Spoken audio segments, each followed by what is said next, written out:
Hey, Kate, we're going to have a good time with my former teammate, Win McManus. Win, we are so happy to have you for Friday Night Football, but just one tiny piece of advice. I don't think you should do the broadcast with the toothpicks. I agree. I was going to say the exact same thing, man. Okay, that's fine.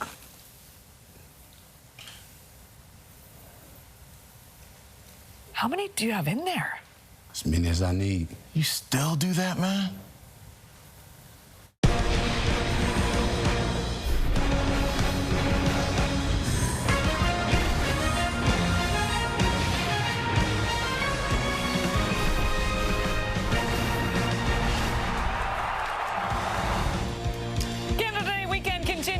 Friday Night Football from the Hammer. The Tiger Cats still looking for win number 1 on the season. Will the Alouettes hope to continue their dominance and remain perfect? Montreal, Hamilton, coming up on TSN.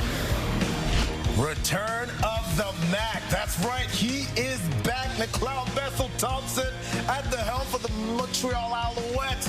In the absence of Davis Alexander, he is going to be leading this team tonight. Levi Mitchell back for another year with the Hamilton Tiger Cats. He's got a couple of big targets in Kenny Lawler and Tim White. See if he can stretch the field maybe a little more than he has during the first couple games of this season. How good has this guy been this season? Isaac Adeyemi-Berglund has been dominating. He's currently tied for the league lead in sacks with 3 and fumble recoveries with 2.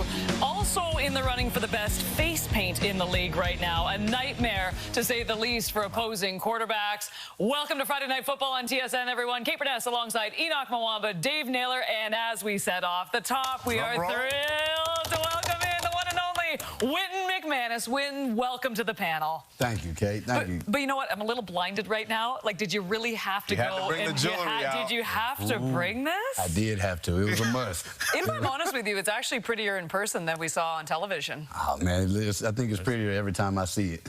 Well, we're thrilled to have you. We'd obviously like to have you back on the field right now, but right now we're so happy to have you and breaking down this game. We will get to all of you in just a moment, but for now, let's go to Hamilton and join our Claire Hanna. And Claire, you promised something to me at the beginning of the season. No more weather delays. I've been tracking the weather in Hamilton all day long, and before you get to this game, and I know we've got some injury news too, please tell me that the weather is going to be perfectly fine.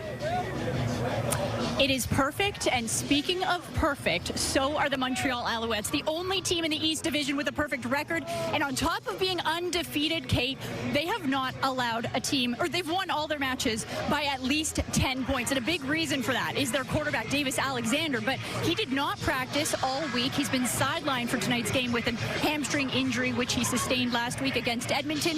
So it is McLeod Bethel-Thompson that will be getting his first start with the Alouettes. I was speaking with him before the game, and he said, you know what, I still feel like I'm the new guy. I still feel like I'm learning Jason Moss's style of playbook, so we'll see how that goes. But when it comes to the Hamilton Tiger Cats, we're going to do a switch here. They're still searching for their first win, and I was speaking with head coach Scott Milanovich, and he says, you know what, there's aspects of the game that he's been happy with coming in to this game after the bye week. He says, for the most part, he likes their discipline. Also, he likes their protection. They've only allowed 2 sacks in their first 2 games, but things that he wants them to work on, their turnover ratio, as well as not allowing some of those explosive plays on defense. And speaking of defense, 2nd overall draft pick this year, Devin Verisak is going to be making his first start as middle linebacker. Greg Bell is out for tonight's game, so you're going to see Trayshawn Ward coming in and splitting running back duties with Johnny Augustine. And as you guys mentioned, Bo Levi Mitchell going for win 100 tonight. And when it comes to these 2 teams and their matchup, well, the Montreal Alouettes have won the last 7 times they've met. So it should be a tall task here for the Tiger Cats. It certainly will be, and just the start for the Montreal Alouettes has been tremendous. And all those changes for the Hamilton Tiger Cats on defense, I mean, they need something. They need to stop the run, but just overall, they need a spark. But as mentioned, going against arguably the best defense in the league right now is a tall task. When we were talking about this before we started the show, and there's a lot of stars on this defense right now. A guy like Tyrese Beverett gets all the love. But Darnell Sankey, I mean, when they won the Grey Cup, it really changed when he came in. That team was 9-9. He made such an impact. And it's just how consistent he is each and every year. And you respect his play so much. I do. I think it speaks a lot to the kind of player he is and the kind of leader that he is. The way he has the defense flying around to the ball and, you know, the way he attacks the field. I think everybody else feeds off of that. And, you know, I call him the big general. You know, he's that guy in the middle that, you know they can depend on, and he's out there every week, and he's giving them all that he can. Okay, you've seen the loyalty with the linebackers. You're seeing that, right? The brotherhood, right? We talked to Michael Alouette last time, and when he's showing some love to Darnell Sankey. But this is a guy that like you mentioned, he's a guy that brings so much to this team beyond the stats that you see on the stat sheet after a game. The tackles, the interceptions, the fumbles, and all of that are great. But to your point, Win, he is a leader of all leaders, and he elevates the people around him. He makes their game even better, and that's what brings so much value to a guy like Darnell Sankey, sort of like yourself as well, Dave. Well, you look at that front seven of Montreal. They've been so disruptive the first few games of this season. Leading the league in sacks, leading the league in tackles for loss, leading the league in creating turnovers, and leading the league in shutting down the run. Those are four pretty foundational categories that the Montreal Alouettes are tops on, and it's going to be a tough game. And one of the things for Hamilton, you know, they've been putting the ball in the air a lot. You know, like you give an example, Greg Bell's out this game, the running back. He has more targets than carries so far this season. Hamilton has struggled to run the ball. We'll see if they can do it against Hamilton with a different running back, but Montreal's been very, very tough in that regard. Well, and we're expecting a lot of Bo Levi Mitchell to Kenny Law. Every single game we're expecting this combination to just click, and you can see each and every week they're getting a little more chemistry. But this Montreal defense, I mean, you take a look at the numbers, and they've just been so phenomenal so far this season. They're leading in almost every defensive category. Entering tonight, they're either first or tied, first in opponent turnovers, interceptions, sacks, and tackles for a loss. Montreal averaging 18.7 points against per game this season, which is the fewest in the CFL. We're just getting started. Luke Wilson standing by after the break. The Montreal Alouettes probably going into this season, they're the best defense. Throwing and knocked away. Jump ball, Wesley Sutton. Another defensive touchdown for the Montreal Alouettes. Loses the ball as he's taken down, and Isaac Adeyemi Berglund falls on it. The Owls D, the best in the league, hot or not? Hot, absolutely. All eyes on this man, Kenny Lawler, as he continues to build chemistry with Bo Levi Mitchell. He caught 8 passes for 162 yards in week 2 in their loss to Saskatchewan, but we expect him to be targeted early and often tonight as we bring in our Luke Wilson, who is back covering Friday Night Football. Luke, first of all, I think you only cover Montreal Alouette games at this point, but also back to Kenny Lawler for just a moment. We arguably saw the catch of the year when he last played here at Hamilton Stadium, and you know this quite well because you guys were actually teammates at one point in Seattle.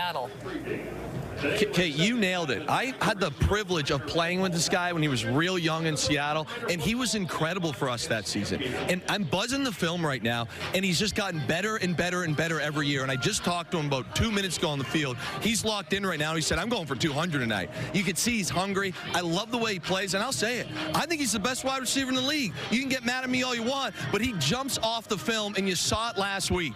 Last week, when you're sitting there and you're watching him play against the Saskatchewan Roughriders, you just sit there and you say, this guy's making miraculous catches. And guess what? He's new still. This is his first couple games with Bo Levi Mitchell. I mean, look at these plays. That vertical right there is ridiculous. Now we take a honey hole shot. He gets behind the defense. And once again, behind the defense. But my favorite here is this catch right here. Ripping over, 1 foot in bounds, gets in. This guy can do it all. And the key is getting him the ball down the field. You got this guy. He's an absolute star. We've got to get him down the field, which brings me to my key matchup, and it's these boys right here. The front 5 have their hands full today, and this is a good unit. They've been inconsistent at times, but I really like the way they play, but they have a very, very tough task. Not just from an X and O, mano-a-mano standpoint, but Noel Thor brings a lot of different looks. And let's go back to a couple weeks ago against Saskatchewan. This is what you got to avoid today if you're the Ticats. You only bring 4, and you just miss this stunt.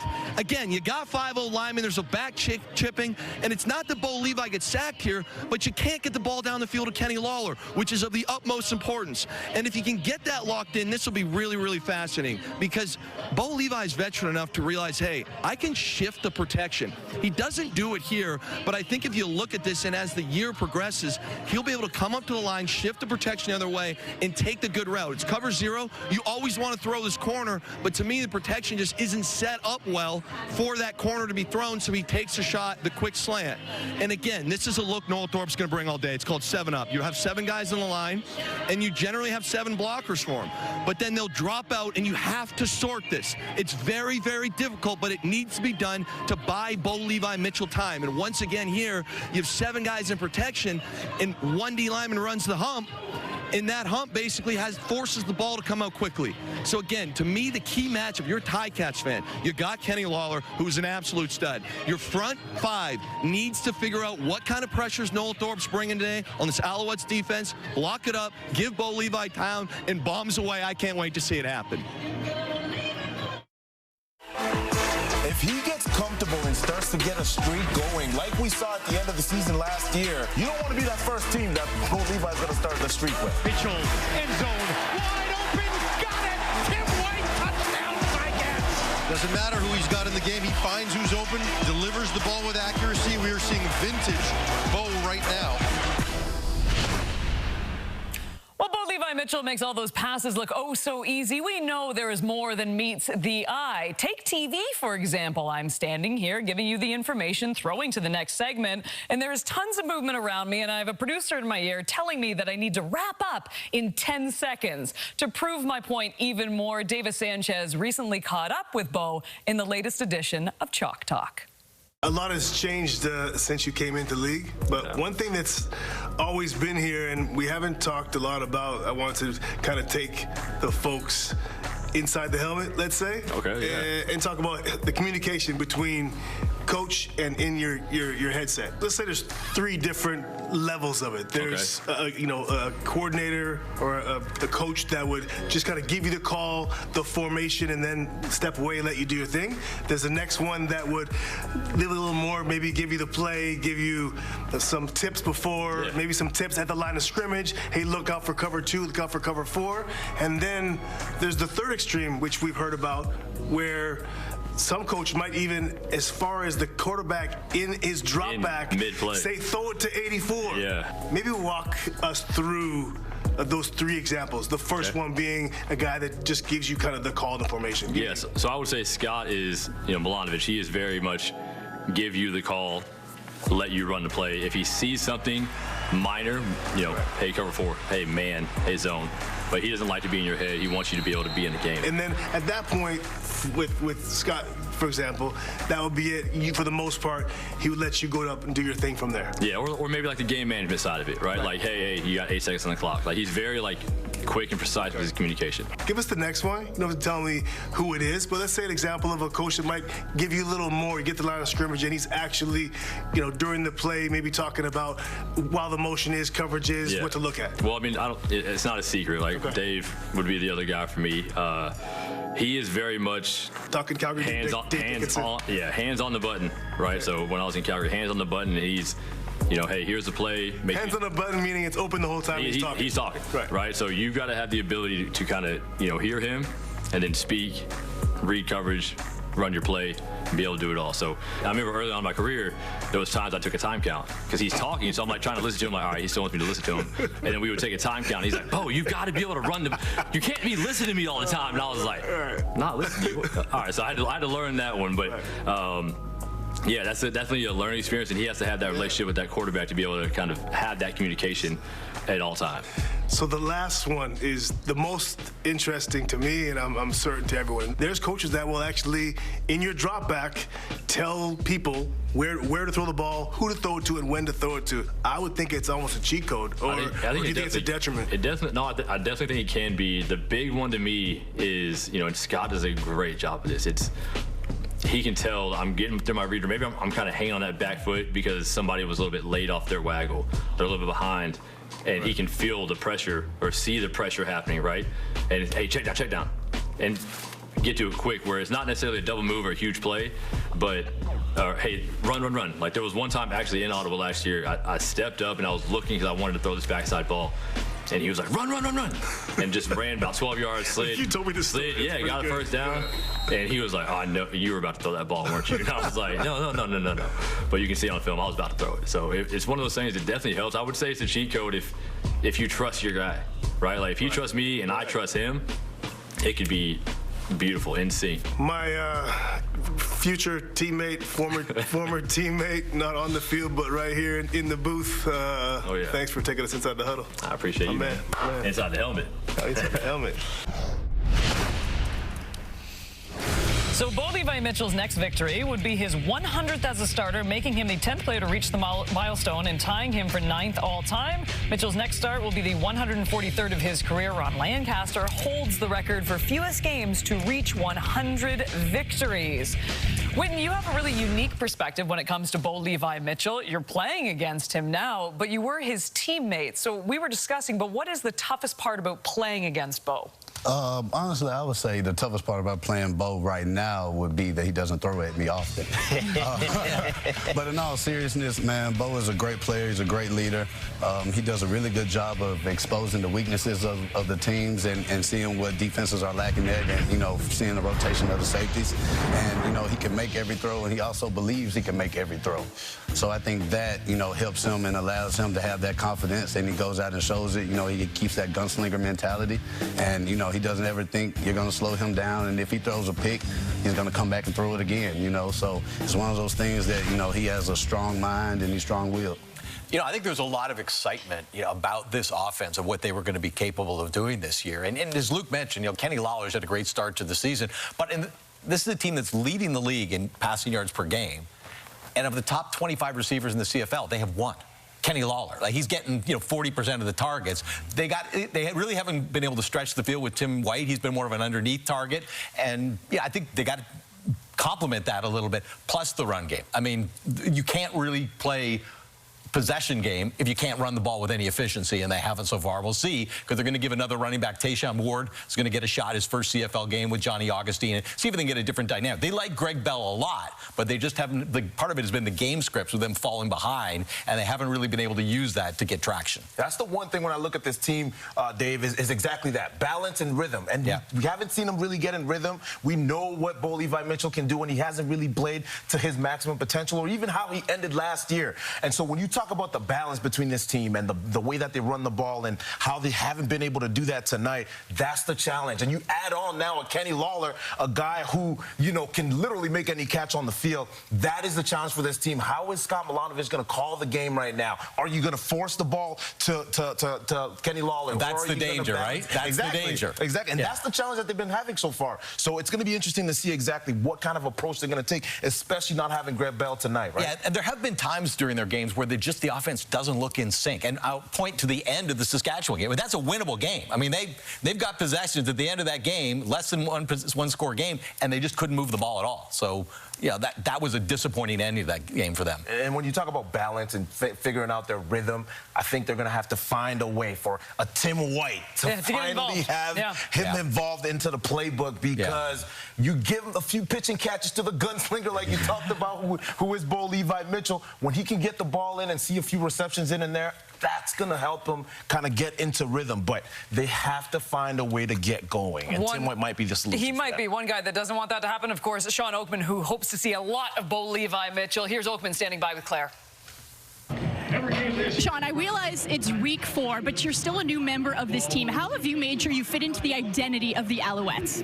You just work hard, you know, blue-collar team. You know, you just come in and you put your nose down and you grind. You know, if you do that, you're going to fit right in. With Dylan Wynn out, how are you guys going to have to compensate on defense? It's the same thing, man. We don't really worry about whoever's going down. Everybody got the same motor, got the same mentality. So we just asking for these guys that's coming in to playing today, you know, they pick it up where he left off. Enoch Muamba asked me to ask you to finish this sentence. A 3-strand cord is not easily broken. Okay, there you have it, Enoch. Thanks, Sean. Man, thank you.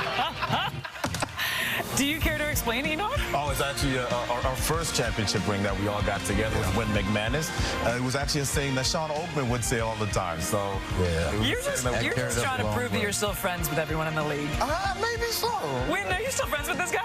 Yeah, I am. Unfortunately. How much did you pay him?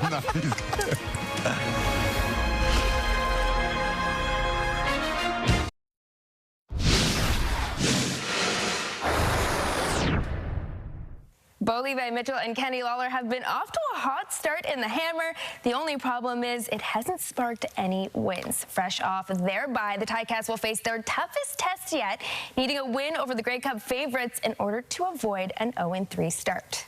Lawler led the CFL with 249 yards on 14 catches through his first 2 games for Hamilton. Even with his newest weapon putting up big numbers, Bo Levi Mitchell is still sitting on 99 career wins as a starter.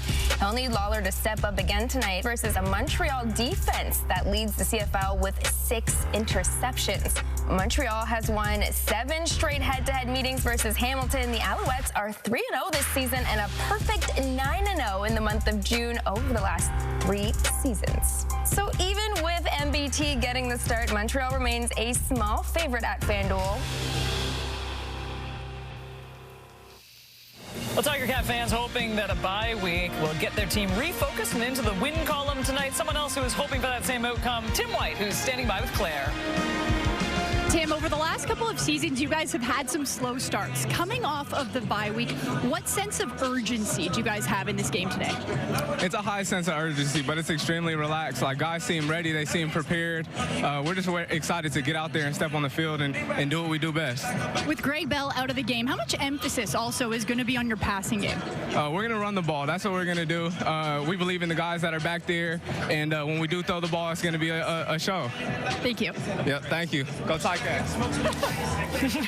It hopefully is a show. It's Friday Night Football. All right, let's talk about this Montreal offense for just a moment, because we give so much love, and rightly so, to their defense. And obviously with Davis Alexander down, they turned to McLeod Bethel-Thompson. That's so nice to have a veteran backup like MBT. But their receiving core too, and I would have said coming into the season Hamilton had the best receiving core. I think Montreal's right there as well, Dave. Well, especially now that they're healthy. You look at last year when they were missing Tyson Philpott for half the season. They were missing Tyler Snead for half of the season. And the impact this guy has had early on in the season, you really notice as him as a yards after catch machine. He's got 215 yards receiving already this season. 108 of them are yards after catch. Reminds me a lot of Hall of Famer Weston Dressler. His career, of course, was Saskatchewan and Winnipeg. That smaller receiver gets open in space. And that type of player, when he gets in space, what kind of challenge does that present for you? Those type of players give defensive coordinators heart attacks and things like that, because you preach tackling, you work tackling drills, you do things like that all week, and you talk about angles, and then you get into the game and, you miss a few, and now it's a first down that keeps the drive going.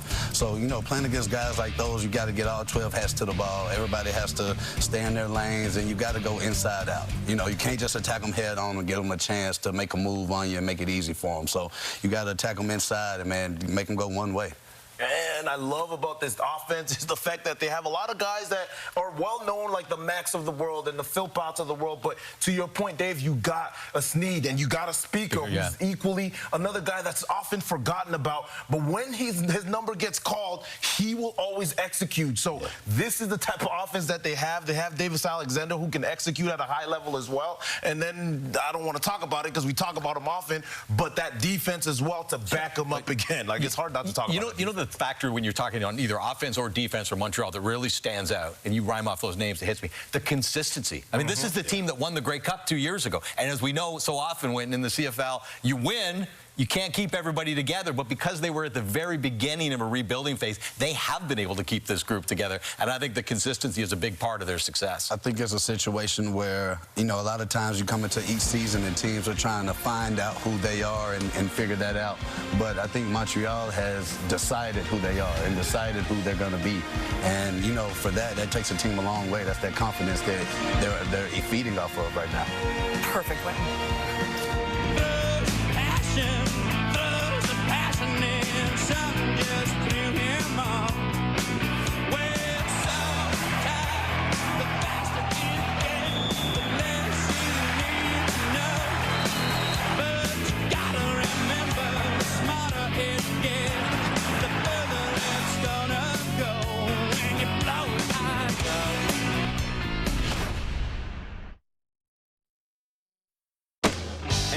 great for football, but I know when it feels just right. I'm gonna kick back, relax. Watching football on a Friday night. It's Friday! And we're going to be hard to tame. Eat 'em raw! It's Friday. Coast to coast. The CFL is Canada's game. We're all pumped up to party! And we ready for a fight. Kick back, relax. Watching Friday night football. The boys are all back. Playing CFL football. The game is up for grabs. It's Friday night football tonight.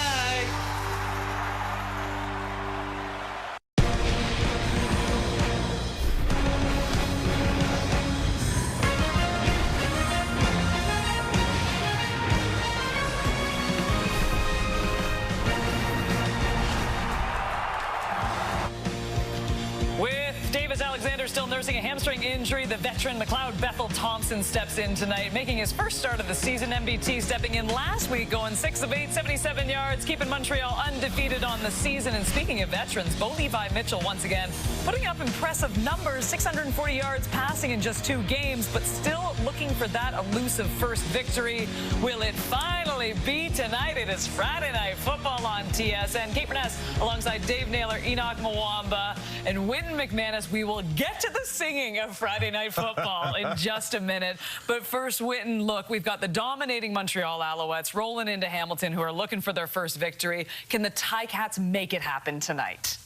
I don't want to say they can't make it happen, because anything is possible. Not to say that I do want them to make it happen. But, you know, they would have to come out and play some really good ball. They would have to force some turnovers and be able to match Montreal's defensive energy and match the turnover ratio that these guys are putting out. Not necessarily, I don't think, about scoring as many points, but not allowing Montreal to score as many points and try to have some fun on defense. You know, there are high expectations at Hamilton this season, especially what they did in the offseason. New general manager, not a lot of new players in. Scott Milanovic had now been there for a little while. And yet, if you told Hamilton at the start of the year, you're going to get to play Montreal, you're coming off a bye, and their quarterback's not there, you got to think that they'd say, we'll take that, right? So, you know, we got a little recency bias here that it feels like maybe Montreal is going to be tough to beat here. But I think if you go back a little bit, that's a deal Hamilton would have taken. Now they got to get it done. Listen, you have Bo Levi Mitchell, you have Kenny Lawler as well. You always have a chance, and I like their chances tonight. I know it's tough and it's difficult, but if there's a team that's going to be able to defeat this defense, it's going to be those two guys. I mean, you got Bo Levi Mitchell, who's seen everything that is to be seen on the football field in the CFL. So if anybody can do it, it's going to be him tonight. But I'm looking at Devin Versa tonight, and he is going to have a big game starting on defense. And I'm looking at the one and only Wynton McManus tonight, because he's going to get another shot at this Friday Night Football tonight. Kick back, relax. Nicely done. Nice rhythm. Nice rhythm. Come on, Wynton, everyone. They're the That's only amazing. team that can beat them. They're not.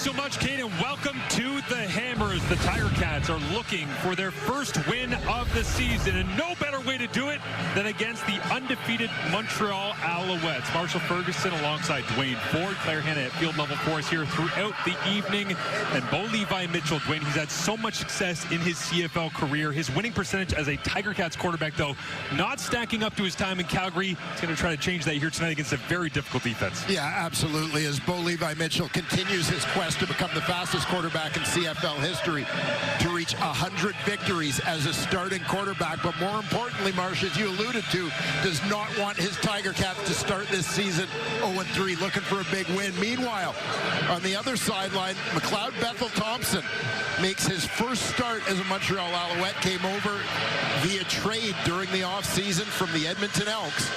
Davis Alexander is down. It'll be Macbeth's show tonight. Jason Moss running with McLeod Bethel-Thompson as his quarterback, and he would love to have Davis Alexander out here tonight, but no choice but to move forward after the hamstring injury to their starter and their now franchise quarterback. Is Scott Milanovich genuinely believes that this is the team that he expected it to be at the start of the season, although he says, you know, we got some limitations we didn't see coming. We got some guys that have strengths that we didn't see coming. We will figure it out on the fly. They're in a better place than they were last year, but they're still winless as we head into week number 4 as the opening kickoff is returned by Wooden across the 30 and wrapped up, brought down as Nate Beauchemin, the rookie out of the University of Calgary, makes the play. And out comes Bo Levi Mitchell as he's still in search of that win number 100. Yeah, and good numbers for Bo Levi Mitchell. A similar story to the early portion of last year, throwing for over 300 yards in his starts. But the Tiger Cats still looking for wins. Obviously, taking care of the ball, avoiding those turnovers is going to be huge.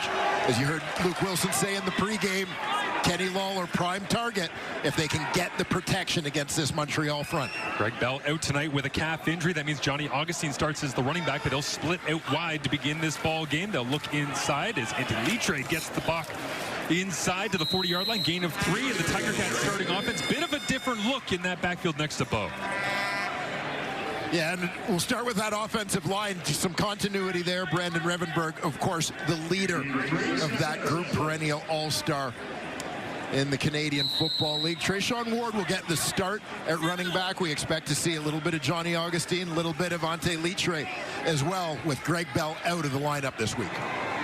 Bouncing around Kenny Lawler, you see there, number 89, leading receiver on the Tiger Cats early in the season. They'll go to the outside, diving to make the grab, Tim White, and just shy of the stick, so early decision time for the Tiger Cats offense in their icy gray uniforms here on a Friday night.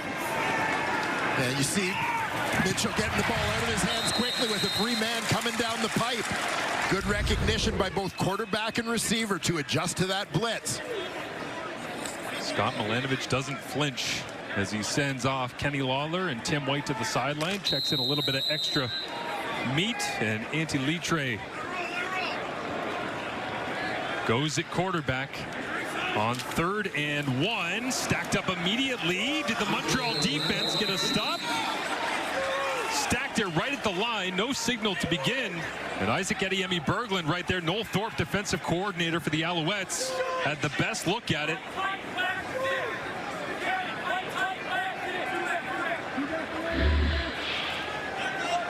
And we'll get a great look from above here. Not much of a push there, Dwayne. No initial movement. You got to believe from that look, it certainly looked like he was stopped short. So the sticks come out, and they'll walk it off for every link as Scott Milanovich watches on anxiously. And it looks like they're going to pull this, and whoa! It's an early turnover on downs. Montreal gets the stop.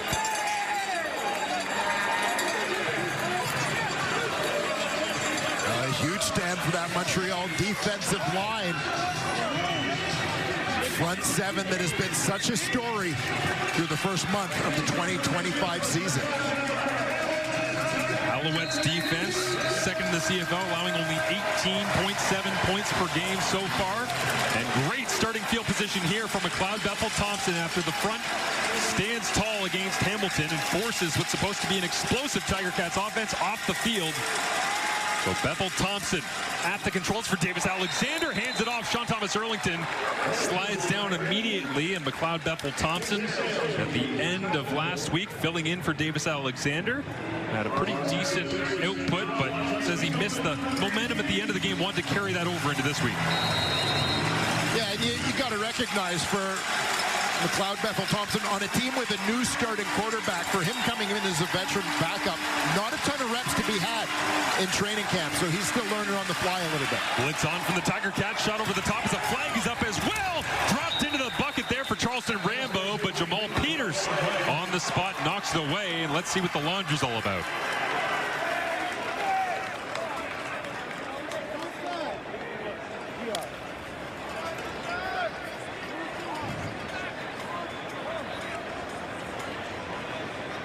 As referee Richie Miller is on the call here tonight.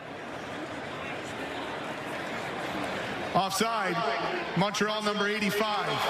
That penalty is declined. Third down. So Tyler Snead makes his way to the sideline for the Alouettes, and these teams trading early possessions. But a field position win, no doubt, for the Montreal Alouettes after the turnover on downs. Cats with 2 receivers deep, trying not to let this ball get on the ground, trying to avoid getting pinned here by a Jonathan Zima punt. And using Tim White back as well, mixing and matching one of their leading receivers. A little bit of speed to the special teams unit. And it'll drop over the head of Isaiah Wooden Sr. after a 50-yard punt. And so an early 1-0 lead here for the Montreal Alouettes. Bo Levi Mitchell back at the controls, needs 337 passing yards to reach 40,000 in his illustrious career. We'll see if he can do it on Friday Night Football.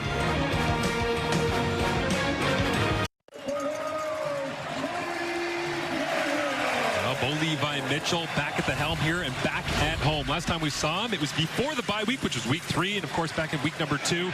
Pretty decent numbers, as you said off the top, Dwayne, 300+ yards, but just trying to find a way to make it stick in the win column. Yeah, and it's finding that consistency, taking care of the football.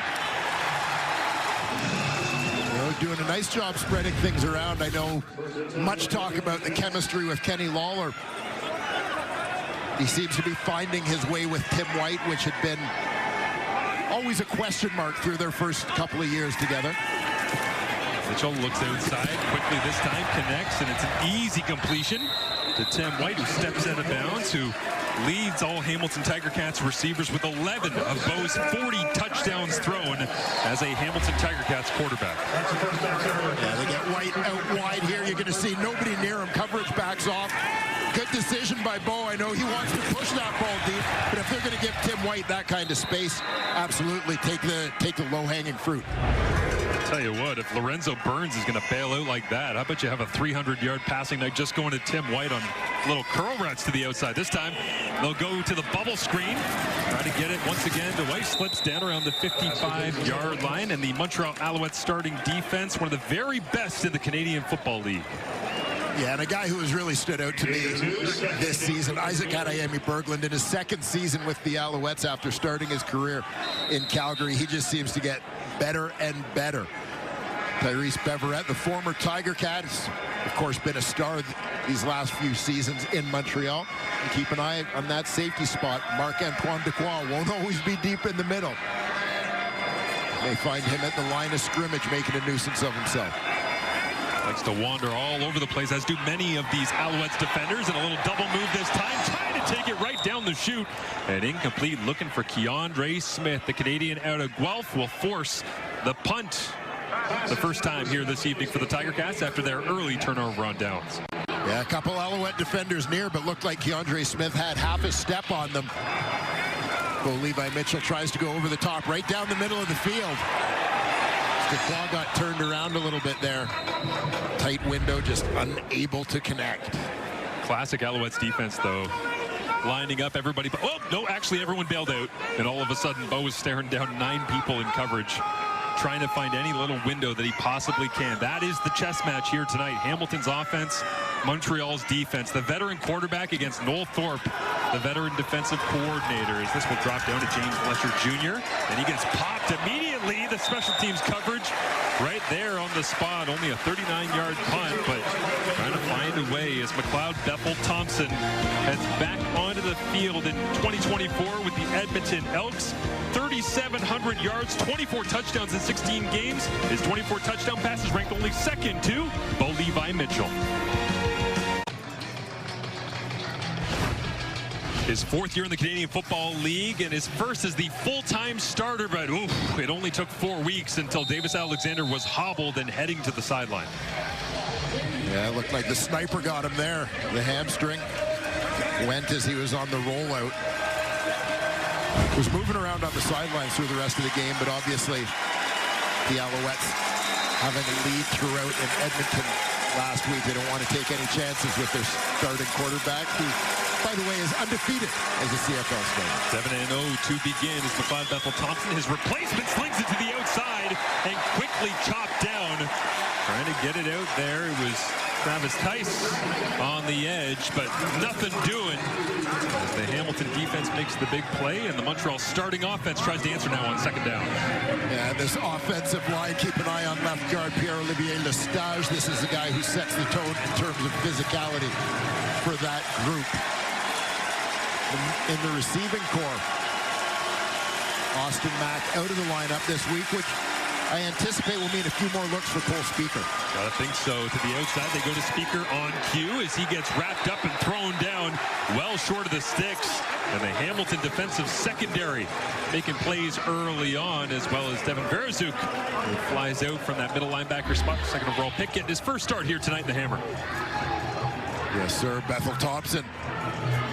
Couple of quick hitters here in the early going for him, but veterans in the Hamilton secondary. You saw Jonathan Moxey on first down, Deshaun Amos over from the Toronto Argonauts in free agency on second down.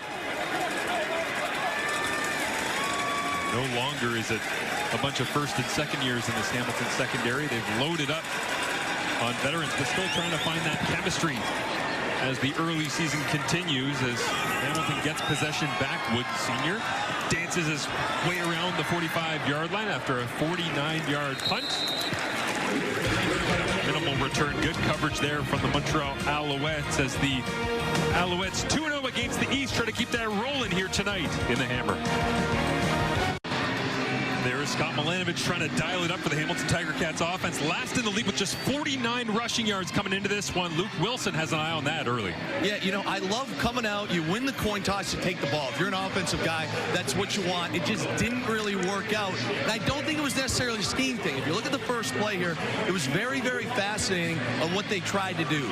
Basically, you take your running back, you motion out, Sankey goes up with him, you bring in your fullback Litre, and you're running that inside zone, you just get beat up front. So again, when you scheme it up on this first 15 and you ask for the ball, you're in a tough spot. And then, of course, here comes your traditional Noel Thorpe blitz package, 7-up. Kai's coming. We missed that. It's a great catch. A phenomenal catch.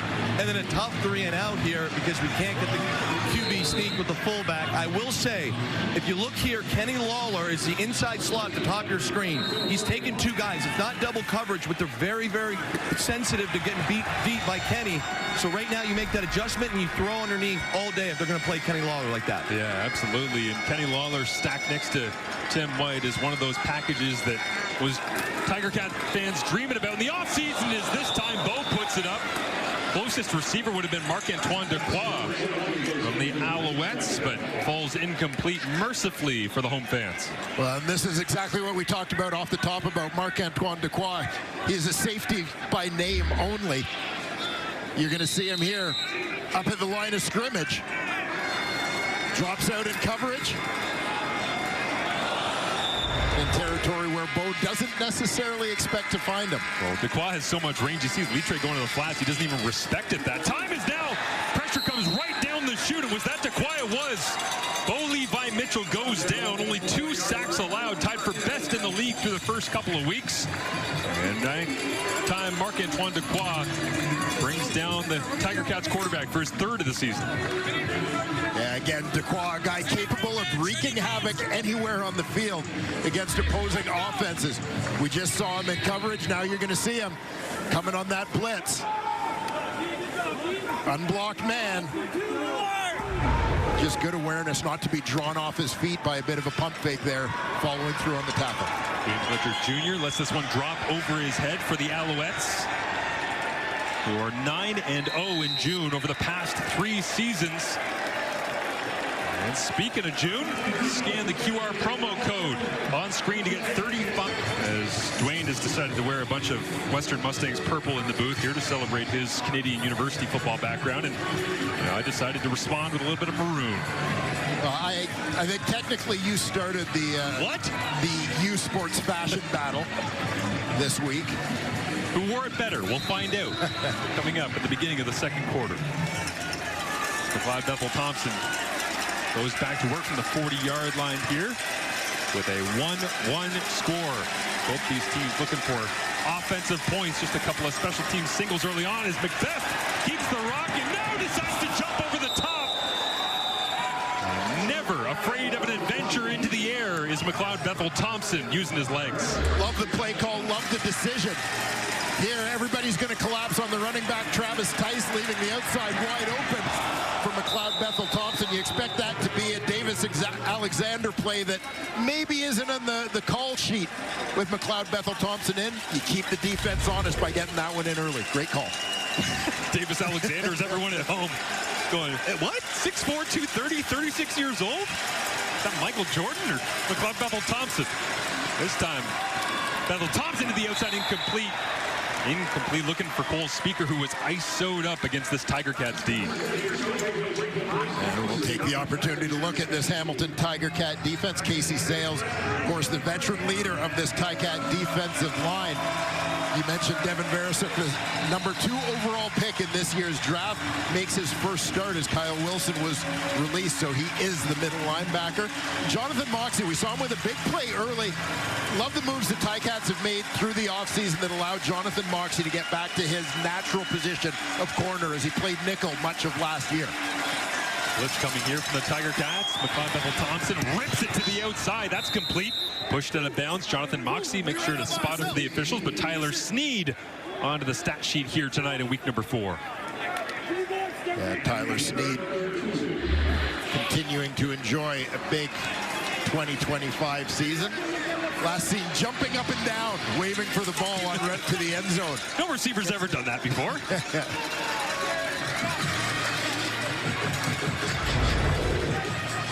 Comes shy of the sticks, of course, so now 3rd and 2. And McLeod will go back to the tablet, look things over, and Isaiah Wooden thinking about trying to create another touchdown. The Hamilton Tiger Cats just 3 offensive touchdowns so far on the season, albeit just 2 games played because of the week 3 bye.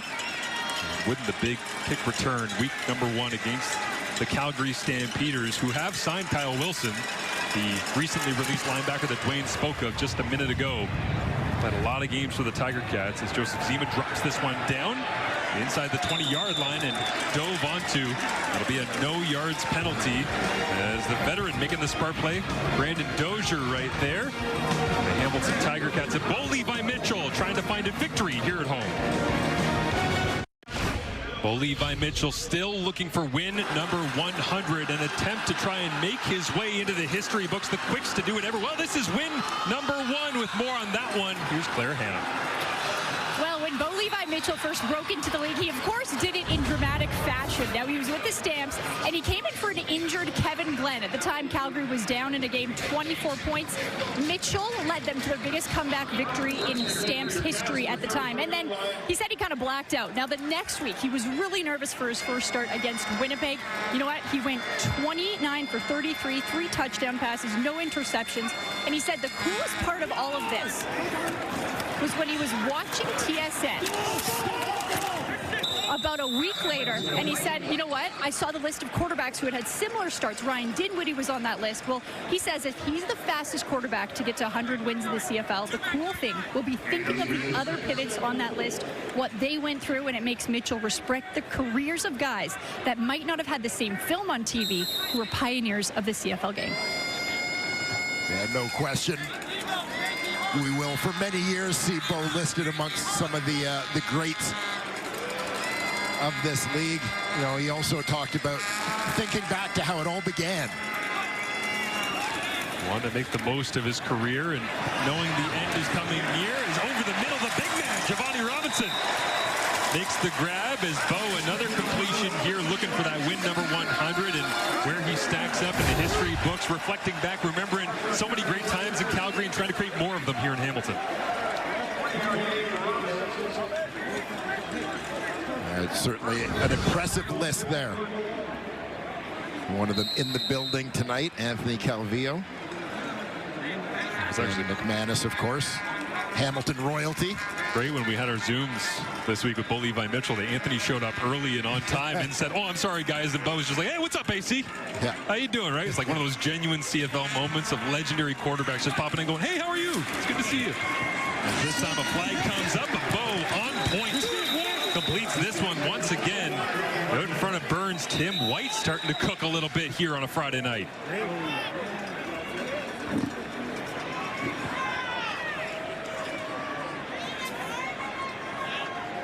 Is this one coming back?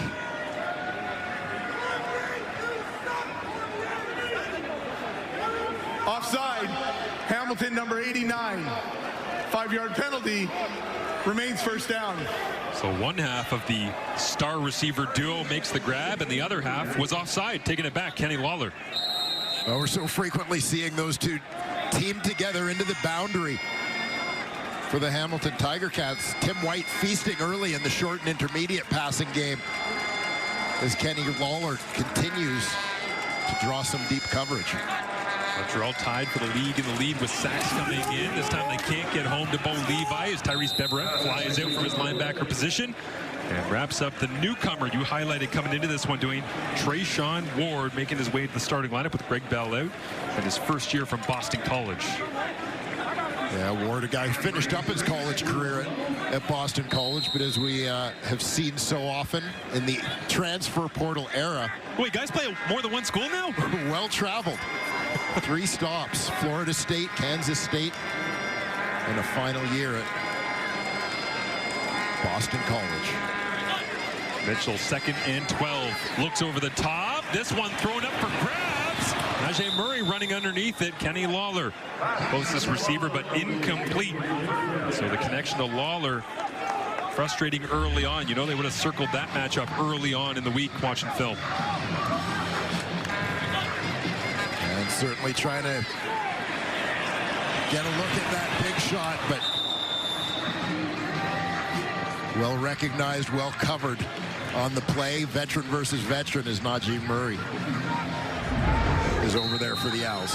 Alouettes defense first in net defense, allowing just 307 yards so far. Of course, Noel Thorpe, defensive coordinator, a wizard drawing it up. Convoluted scheme that frustrates so many quarterbacks across the Canadian Football League, and Bo Levi Mitchell feeling that right now as we near the end of the first quarter. This kick dribbles out of bounds perfectly. Nick Constantino, a 52-yard punt and plenty of head taps to go around after that one. Spot on. Yeah, call that a Ticat bounce. Hopping out of bounds at about the, looks like the 1-yard line.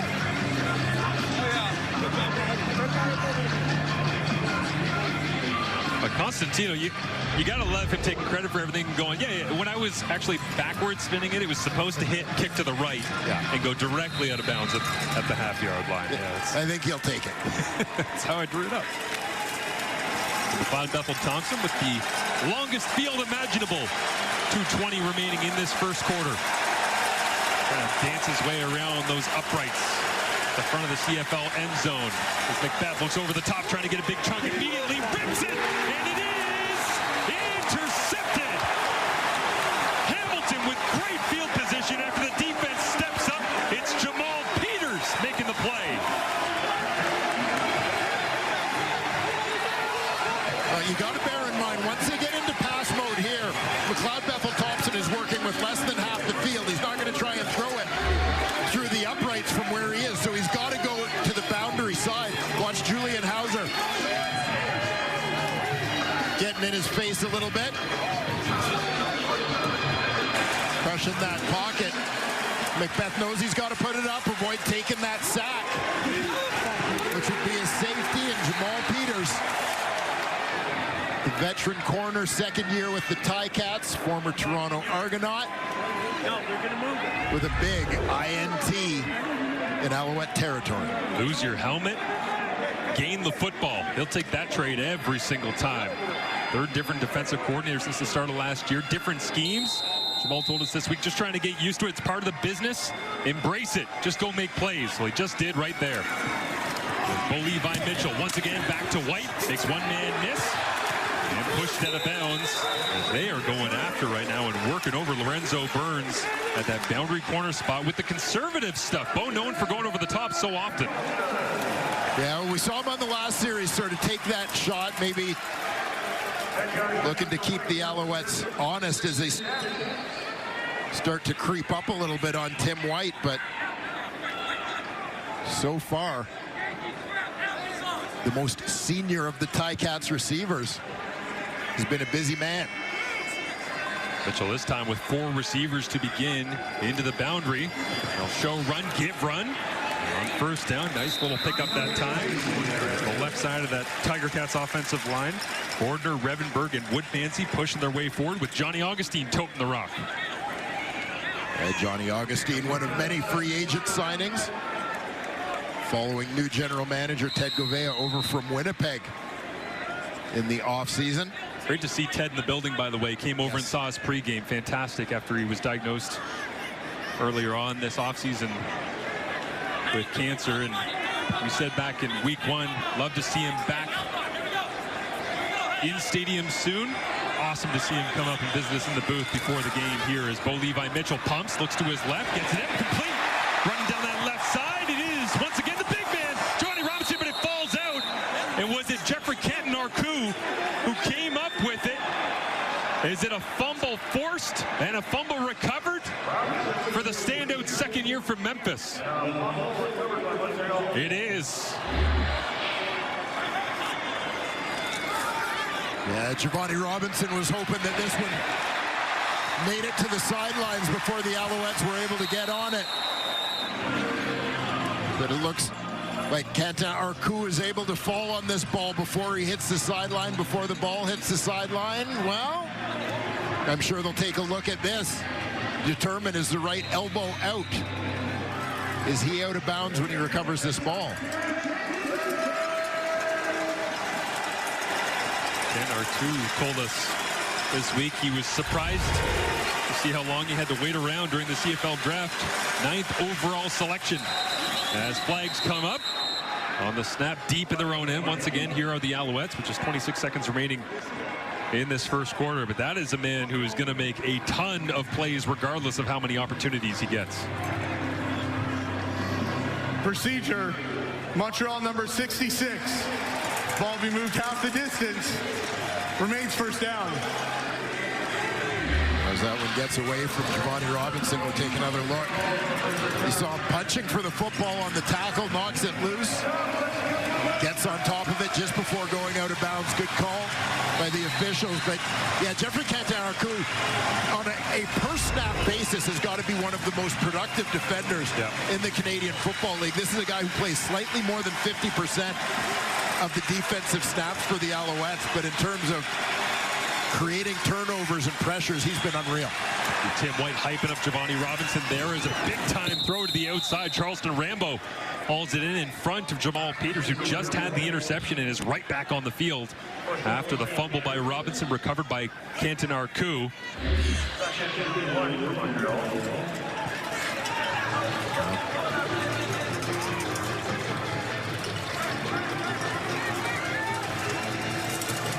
Tiger Cats certainly in a position to try and turn the field here if they can get a win here in short yardage. Caleb Evans checks into the ball game, short yardage quarterback.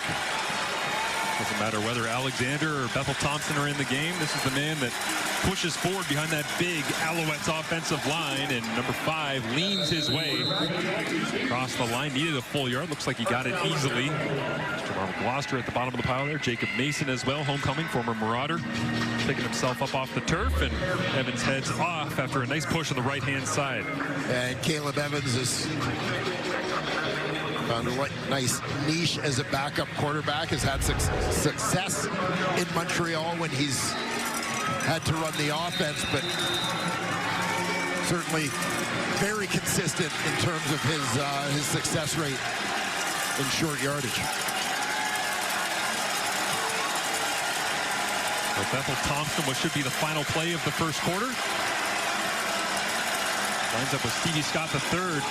Next to him, fakes the run, rips it. Tyler Sneed makes the grab. And it'll be a gain of 7 on first down as the Alouettes trying to maintain their undefeated streak to begin the 2025 CFL season, hoping to move to 4-0 to get things going. As the Hamilton Tiger Cats, well, no wins so far, 0-2. They can only go up from here in week number 4.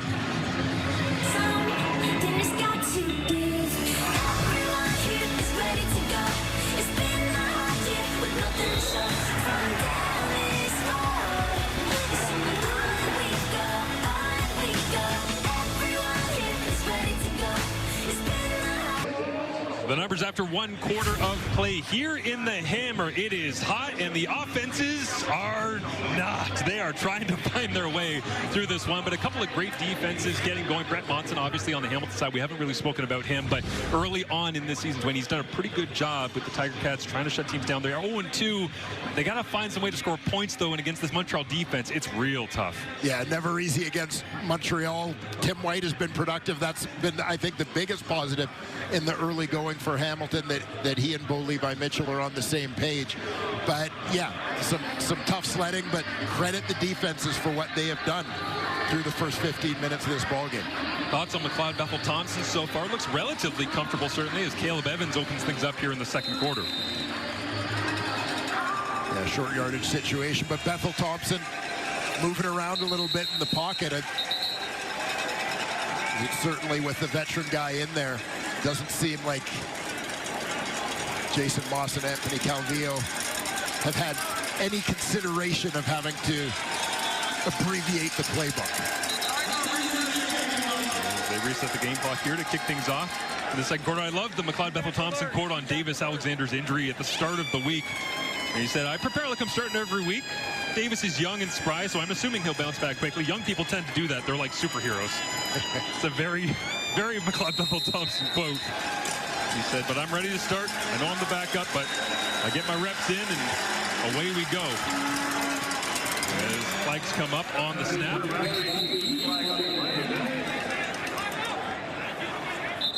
As the Tiger Cats defensive line offside is Jason Moss. Watches on, digs back into the play sheet here, making sure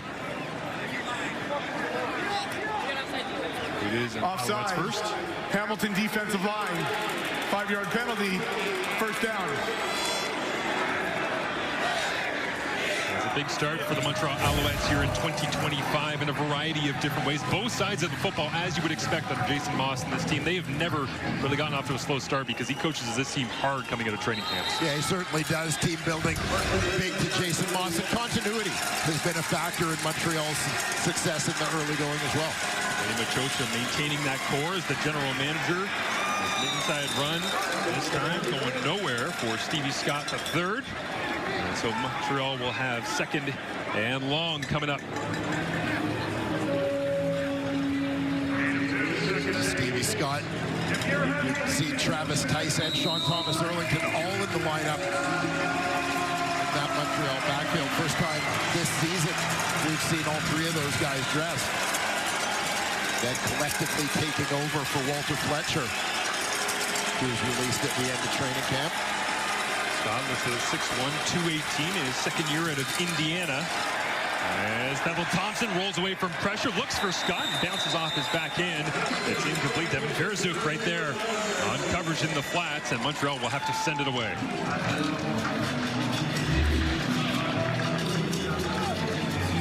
You're going to get some pressure from, no surprise, Casey Sales. The constant little push-pull move there to find his way into the backfield. Getting the offensive line off balance. Start with that bull rush, get him to anchor in, and then yank him forward.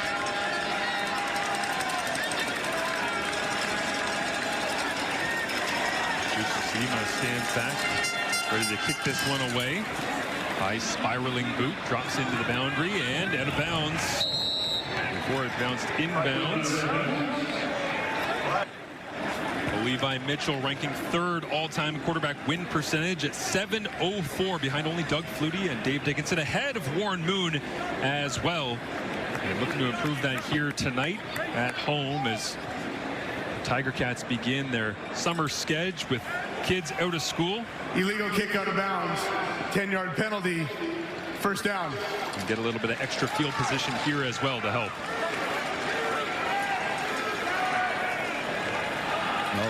Well documented that Bo Levi Mitchell loves the deep shots.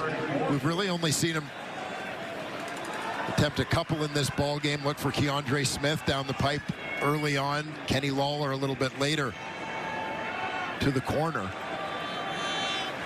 Both teams, much of their success limited success in the passing game, again, has been in the short game. Funny, we think about Bo not taking as many shots as he usually does. He's still got 14 attempts of 20 yards or more in the air. 7 per game is pretty good, and he's 6 of 14, which means he's completing 42% of them, which is above the league average. Like, he's still throwing it deep. He's still completing it deep. It's just the rest of the throws where he's been smart and conservative. This time he does rip it over the top, and it's up for Kenny Lawler, incomplete. Bounced off his hands as they went for Burns. Lawler frustrated with himself, not being able to haul that one in. And you had a pretty good sense just by formation where this ball was going. Kenny Lawler by himself, but with a tighter split to that short side of the field, giving himself a little bit of room to work. As you see him fade a little bit towards the sideline. Bolt Levi Mitchell just immediately pulls out from under center, puts it up to let his big deep threat go get it. By the way, what was that? Under center 3-step drop and throw a fade? Is this the 90s? What's happening out there, Dwayne? This one to the outside. Completed. Johnny Augustine dives for the first down marker. Nice effort on 2nd and long as the running back goes and gets it. Johnny Augustine. This is exactly why they brought this guy over. Reliable veteran out of the University of Guelph from nearby Niagara Falls. Had spent his career prior to this season with the Winnipeg Blue Bombers. Again, comes over in free agency. Some interesting Canadian running back happenings in the early portion of this season. No doubt. Inside handoff, trying to cut it back. Oh, nice play that time. Taking it out from in behind. There's Taiwan Mullen. We see Johnny Augustine getting his touches here early on. As we mentioned, when he comes from Winnipeg, Winnipeg's looking for a Canadian backup to Brady Oliveira. Matthew Peterson, who had been a Ticats draft pick a year ago, becomes expendable in Hamilton with Augustine's arrival. So he gets traded to Winnipeg, where he's getting touches. We've got Sean Thomas Erlington in this one. Big game for Daniel Adeboboye last week for Ottawa. Lots of love for the backs. Is now up high, incomplete. And Bo little off the mark on that one, trying to fit it into a tight window. The Tiger Cats special teams unit will come out, but Burns has certainly been busy here this evening, whether it be man or zone. And you wonder a little bit here in the second quarter, as you see the Ticats trying to get the ball to Kenny Lawler. And you have faith in Lawler, one of the top guys in the league in terms of contested catches. But is this a sign of impatience for Bo Levi Mitchell, or is this just a desire to get Kenny Lawler involved before too much time goes by in this ballgame? Punt is away.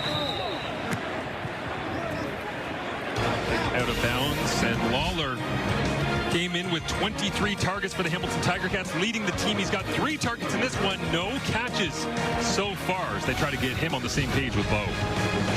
On TSN, also get the latest updates, analysis, and stories at tsn.ca and on the TSN app. You just know there's some sickos Canucks fans out there on the West Coast who are waking up 7 a.m., making their black coffee and getting ready for the free frenzy. Let the games begin. Heard there's a big name potentially available. 1 or 2. To the outside, McLeod Bethel Thompson. Full speaker again, getting some extra attention here with Austin Mack into the lineup tonight. Jamal Peters right there, alongside Ray Wilborn in at weak side linebacker this evening. Yeah, Ticats linebacking core. We mentioned the release of Kyle Wilson with Devin Veresik taking over in the middle. First-year man at Mac, Ray Wilborn, second-year guy.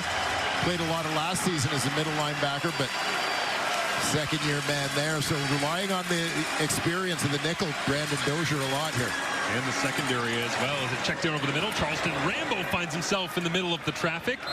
Pushes his way towards the 55, and they'll give him the first down. So Montreal's offense gets a fresh opportunity here with 10 minutes remaining in this first half, tied up at 1.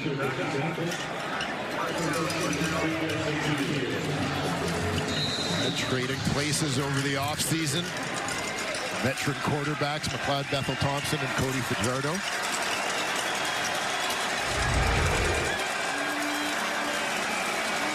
switching colors and in the same role, but McLeod gets his opportunity first as Rambo, second year at the University of Miami, gets another grab here. It'll go for a gain of 6, second down and 4. And certainly an interesting swap, interesting situation as they really found themselves both in the same sort of predicament. Bethel Thompson in Edmonton. Trey Ford was a free agent. Edmonton re-signs Ford with the plan for him to become the starter. Same thing happens in Montreal with Davis Alexander, who had previously been behind Cody Fajardo. Thompson looks to his right, comes back to the left, now goes for a run and leans his way forward, takes a pop that time from Verzook. Right in the middle of those hashes is McLeod trying to grind his way forward on 2nd and 4 for the first down. And is he half a yard shy? They'll take a look at it with referee Richie Miller. And this is good awareness of the situation down in distance. Obviously, you expect that from a veteran quarterback as Bethel Thompson sees to sort of abort his reads and tuck and run early, knowing he doesn't need a lot, and there's a little bit of a gap there for him to go get it. Does come up half a yard shy. MBT to the sideline. Caleb Evans is in. And the Tiger Cats defense. Hauser, Fox, Hendricks trying to dig their way in. Can't get a stop on this one, giving up a 1-yard buffer zone here in the Canadian Football League. So McLeod Bethel Thompson, after a 1-snap break, goes back to work. Well, Bethel Thompson, best known for his time with the Toronto Argonauts. Left there as a Grey Cup champion. A year away from the Canadian Football League before returning last year with Edmonton. Similar story to Bo Levi Mitchell. Put up great numbers, just didn't win as many games as he would have liked. BT slides away this time, gets it to David Dallaire. As Dallaire down at the 40-yard line. You think McLeod gets any Labor Day flashbacks being back in the building here, regardless of what color uniform he's in? I mean, that 2022 with Toronto, ton of yards, obviously exited the Grey Cup in Saskatchewan with an injury. Chad Kelly came in and finished it off, but what a year. Yeah, some ups and downs for him through the course of the season, but really seemed to find his stride down the stretch. Culminating with that Grey Cup victory. A little support from Chad Kelly in that win. Goes to Edmonton, now comes over here to Montreal and completes this one to Charleston Rambo. Big collision as Stavros Katsantonis came out from his free safety spot and got right into the chest of Charleston Rambo. He's starting to stack up the catches here in the second quarter. Yeah, we talked in the early part of this season about sort of the historical depth in the Montreal receiving corps.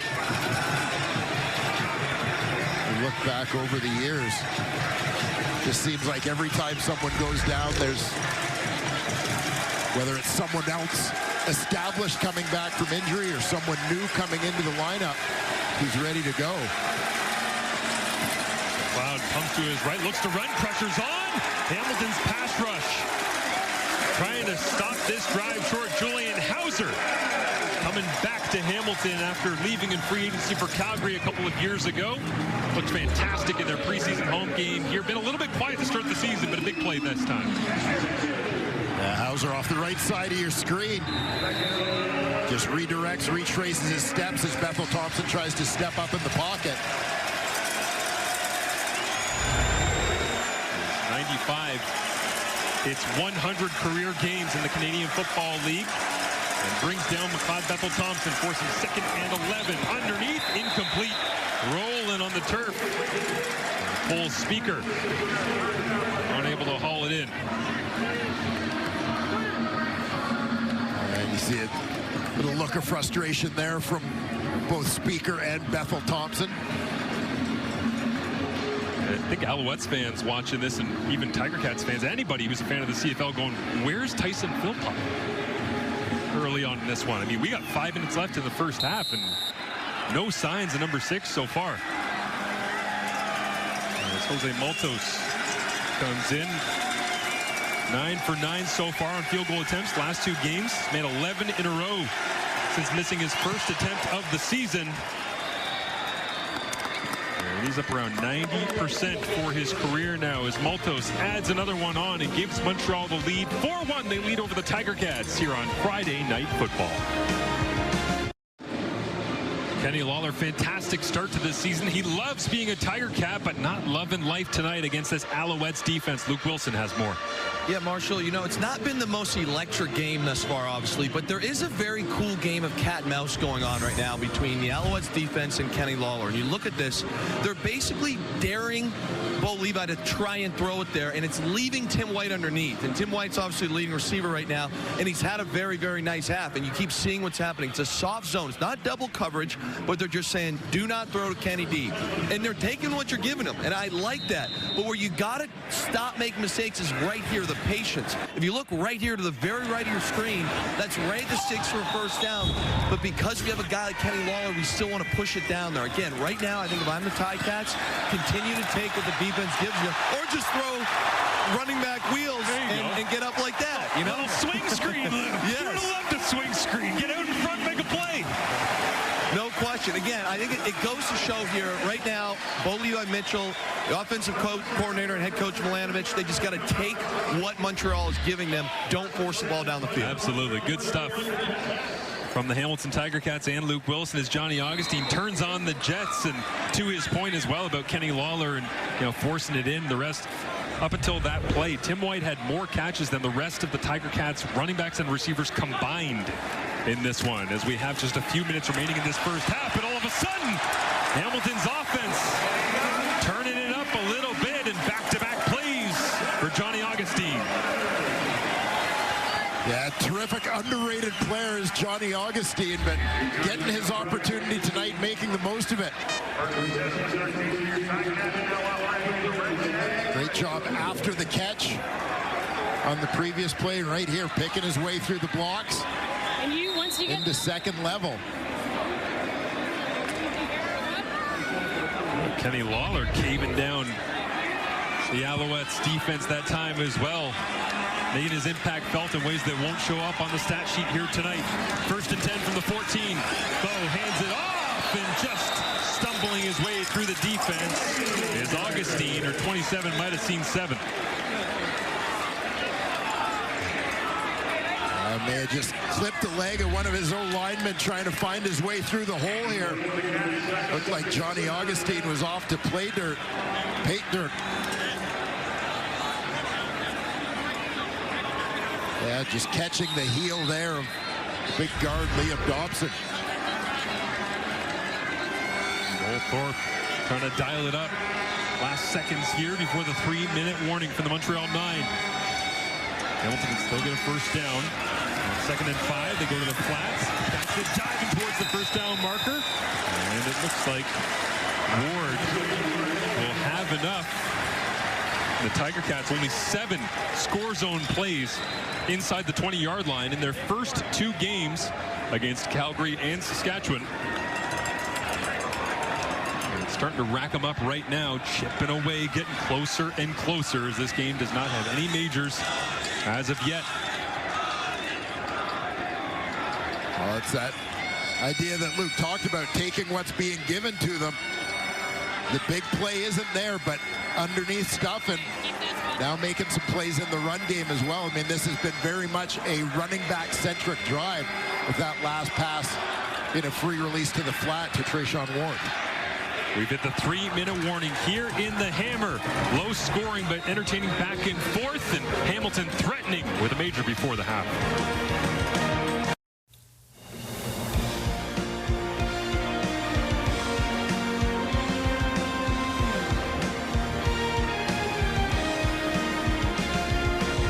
Anything to myself? We don't look cool with it? But we look cool. Good. You look good. You look good. It looks good on there. We can keep it. You can keep it. It's okay with me.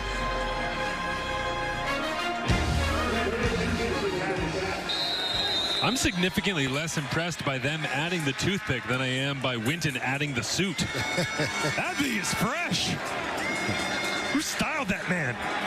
Good to have Mr. McManus join the crew tonight. Short yardage in here for the Tiger Cats on 3rd and inches. They didn't get it before we went to the 3-minute warning. Flags come up as Litre plunges his way forward. You see Milanovic, bo. Yeah, I would send him in too.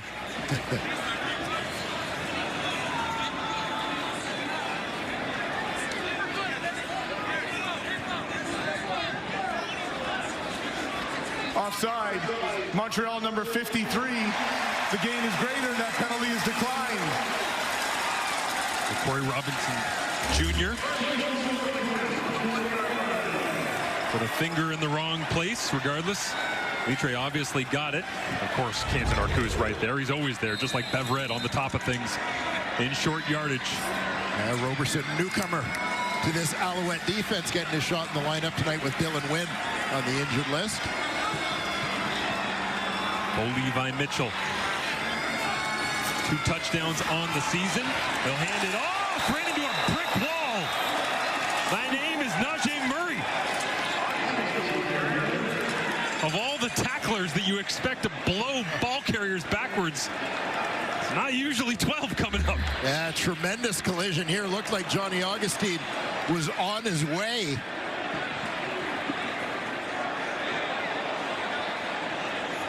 Murray tracking the play across the formation. Steps up. Wes Sutton with some contact there as well. But you know, Murray doing that while taking on a block as well. Noel Thorpe loves what he sees. Short yardage in. Litre under center. 2nd and goal. Lunges to the left-hand side. Fights. Can't get there. 3rd and goal. Well, the Alouettes already with 1 turnover on downs on a 3rd down gamble. Opening series of the ball game. Going to put their faith in this short yardage defense again. Sean Oakman. And who's at the bottom? Najee Murray again. Tom Milanovic watches on. Loa Uguak digging in once again. There's the big man, Oakman. Watches on, and Bo Levi Mitchell. Looks like Hamilton will play a little bit more conventional here. Plenty of motion. Litre in the backfield. Bo looks to throw to the outside. Plenty of traffic. Running through it is Kenny Lawler into the end zone. Touchdown, Tiger Cats. Lawler's 2nd major in black and gold, and the 1st for either team in this ball game with 1:26 remaining in the half. Going to work across the formation out into the flat. Free release primary receiver. You see him coming left to right across the formation here. You get exactly what you want. So we'll take another look, but Wes Sutton's trying to follow him across the formation. He has to bubble to avoid his own teammates. Can't just take a straight line to get there. That's enough to create all the separation Kenny Lawler and Bo Levi Mitchell need. 8 plays and 70 yards in a little over 3.5 minutes. And the Hamilton Tiger Cats tag on the extra point and doubling up the Owls as they look for a home victory. Oh, snakes and ladders here, trying to weave his way through the traffic. Kenny Lawler into the end zone, making the home fans happy on Friday Night Football.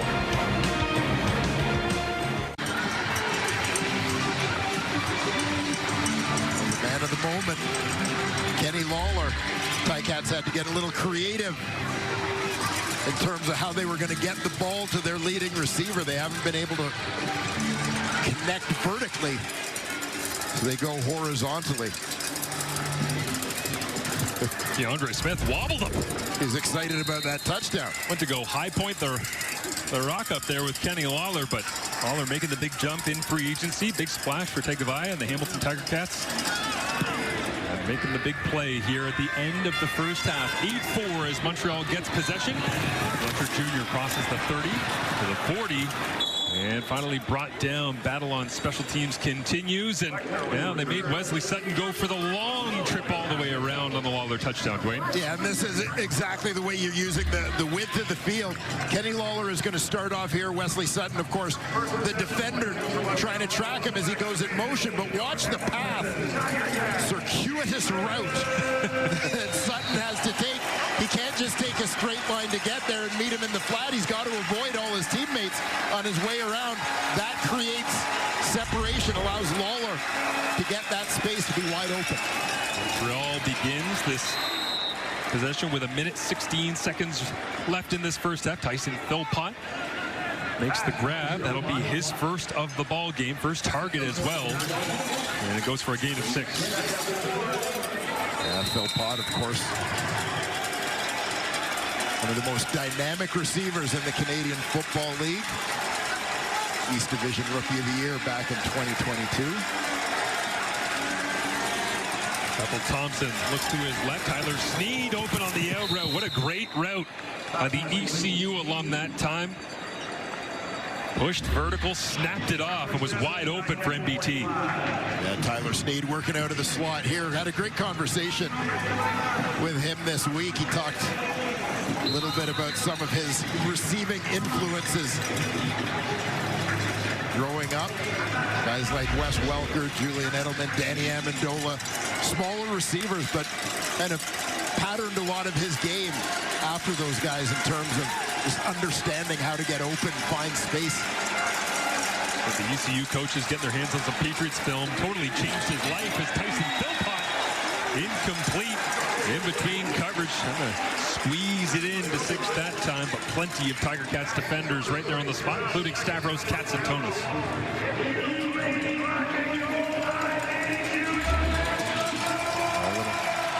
Canada West battle there.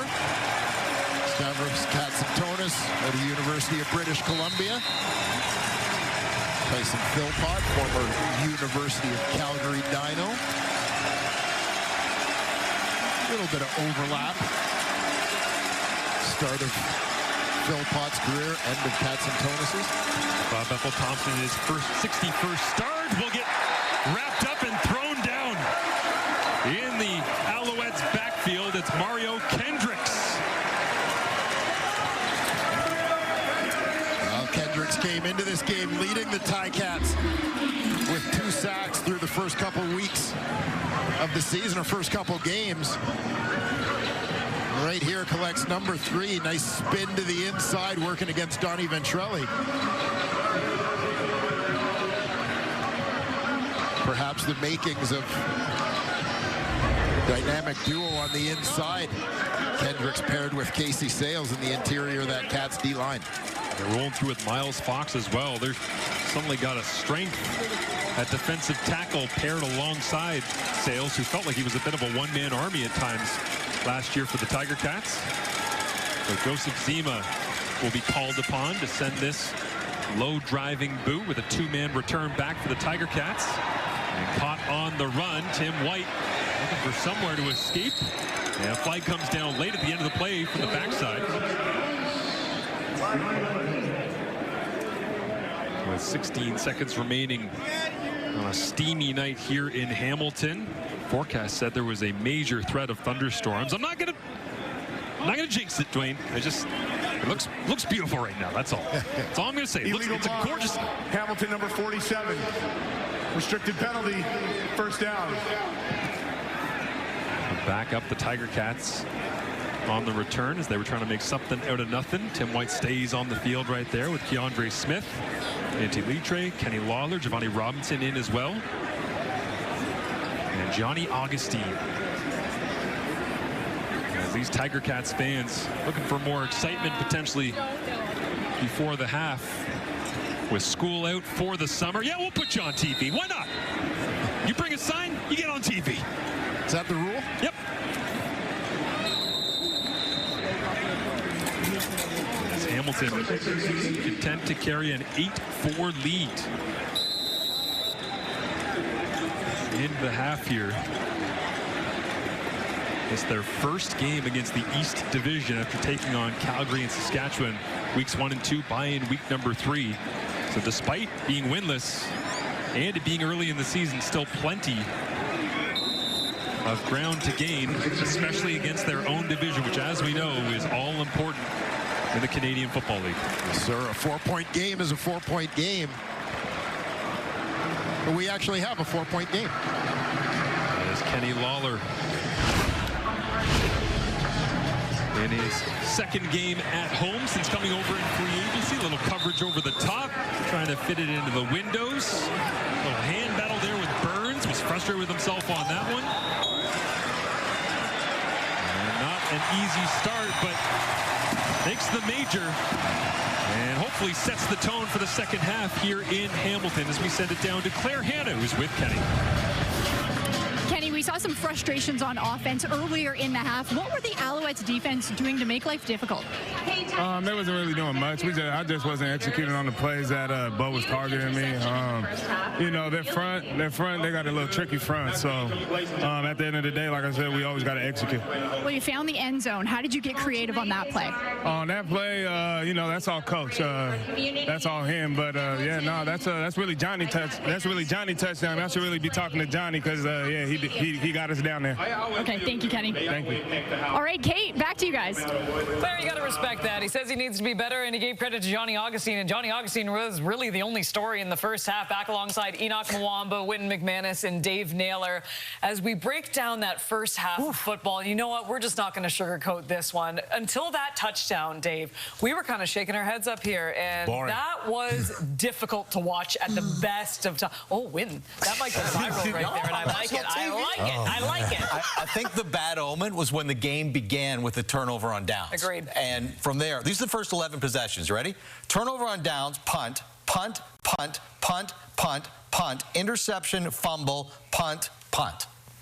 And then we got a field goal and a touchdown. And look, neither of these teams were in rhythm at all. And receivers weren't getting separation. There's pressure. And neither of them were able to run the ball, which is the kind of thing you should be able to do to try to break that log jam. And finally, we see on that drive that Hamilton scored the touchdown. They get a little bit of going with some yards after catch from Johnny Augustine, breaking one along the sidelines. And then they feed him the rock a couple times, and you get a little momentum, a little bit of some rhythm on offense until they get down to the goal line and they get a little creative, find Kenny Lawler on this route where he comes behind the line of scrimmage, and that was Kenny Lawler's first catch. Here's the most amazing stat from the first half.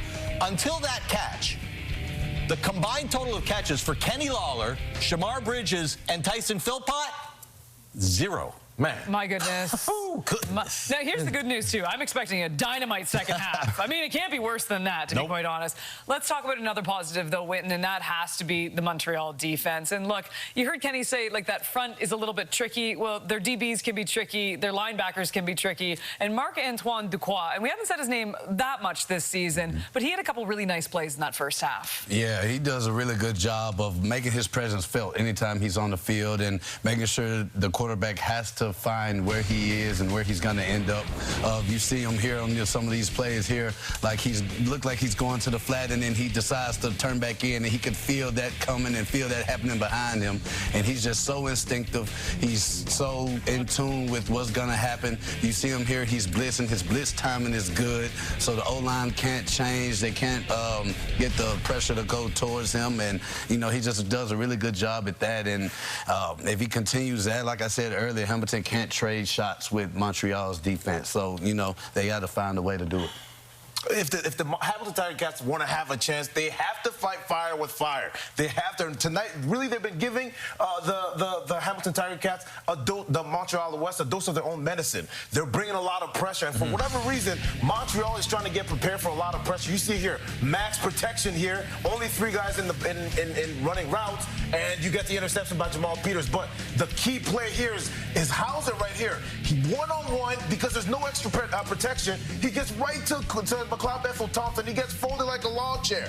Then you see him over here again. He gets right through there. He's just getting right to the quarterback every single time, and he's making it hard for McLeod Bethel-Thompson tonight. And now he's off balance and you don't know what's happening. So tonight we've seen a few plays that were bright. Hauser has been a bright spot for sure for the Hamilton Tiger Cats tonight. Kendricks had a sack as well, and Jamal Peters with an interception. So if they want to have a chance tonight against the Montreal Alouettes, they have to keep going in this direction, and they have to really turn it up. I got to ask, too, like, when it comes to MBT, and we saw some of those plays, too, the hurdle, I mean, that was something that was absolutely great in the first half, too.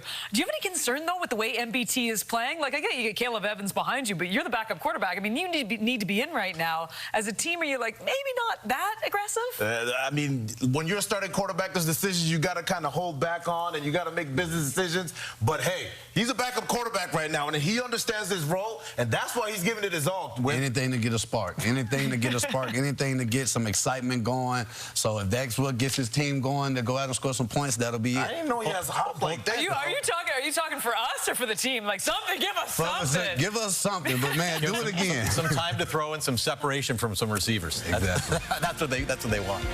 Aaron McLeod.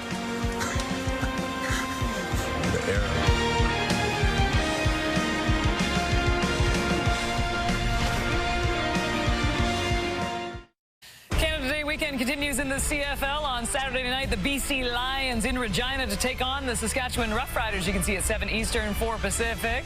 And then it all wraps up with the Canada Day game in Ottawa. The Toronto Argonauts in town to face the Red Blacks, who are coming off their first win of the season. You can see that as well. 7 Eastern, 4 Pacific pregame going at 6:30 Eastern. How convenient that we have a Toronto Argonaut right here with us right now. And look, when we got the Ottawa Red Blacks coming off that win in Calgary, I don't know how you can judge that victory, though, with all the weather that was happening. Your Argonauts, obviously a very tough start to the season, a lot of injuries. What are you looking for in this game particularly? For us, honestly, I'm looking for us to come out with a lot of energy, come out and try to attack each day, each play like we would, like it's our last. And, last week we had some setbacks. We did some things that were kind of not like us. And, this week we've had a good week of practice and everybody's ready to go. I think we focus in on the details. We've met more and, people are getting together and being more vocal about just what it is that we need. And coming into this week, man, I think we're prepared. I'm so sorry that we showed that Mario Alford highlight twice. They just kept running it and running it and running it. But when it comes to this team, too, look, I mean, the injuries have just been humongous, starting with yourself, of course, Chad Kelly as well.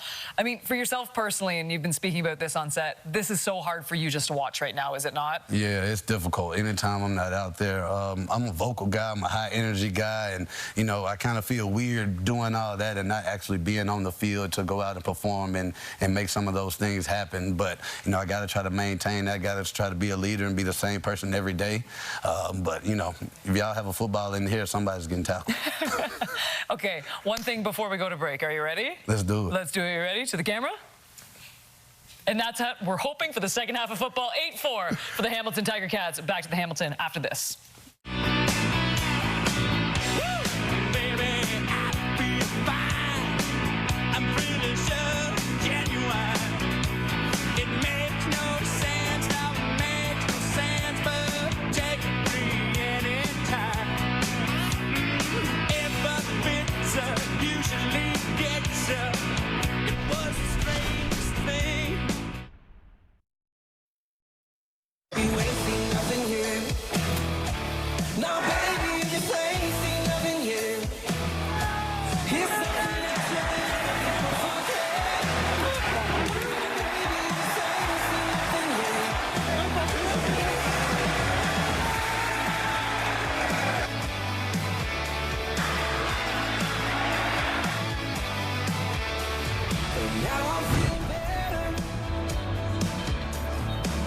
Hamilton Tiger Cats fans hoping they see plenty more of Kenny Lawler into the end zone, as we saw at the end of this first half. But the offense is struggling here early on. You know who doesn't mind that? One of the best free safeties in the Canadian Football League, Marc-Antoine Dequoise with Claire Hannah.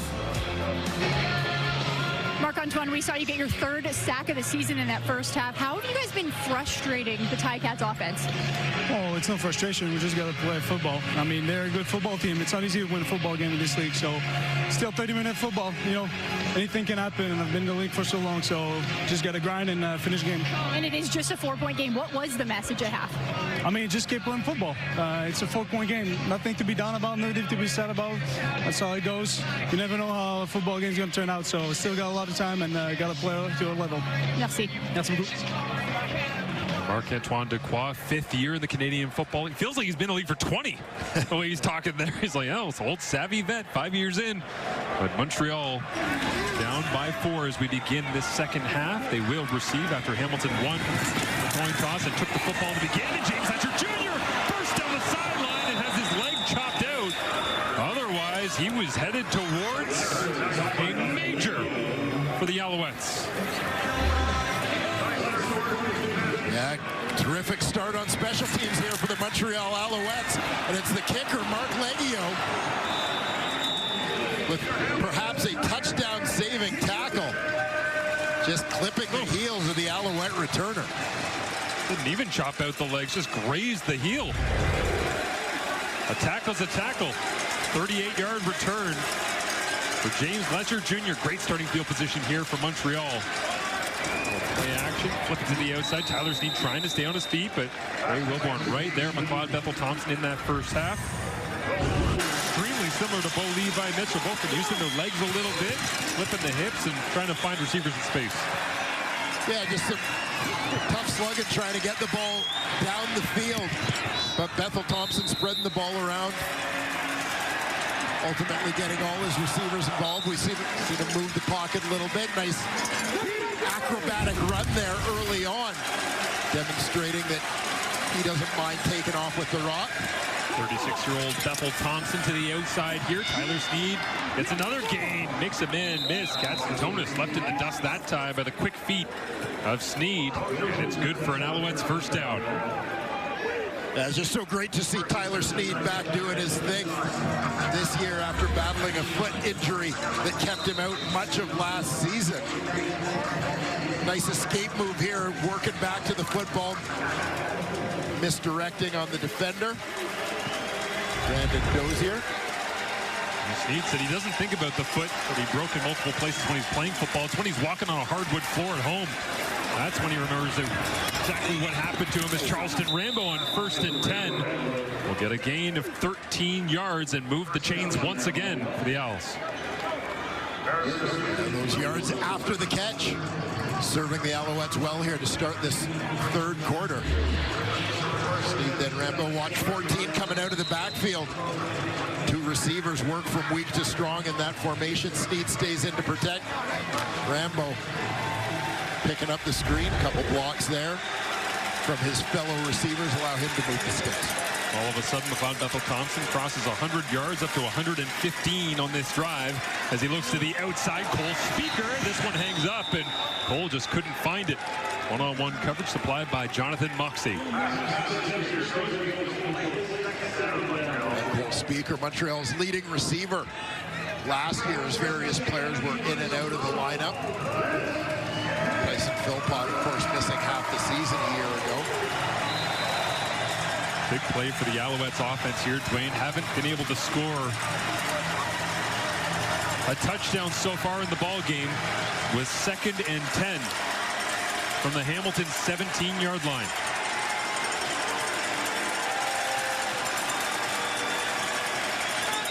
Bethel-Thompson looking left all the way, rips it complete. Speaker has got to work for it, puts his head down, tries to get to the 7-yard line. We'll see where they spot him.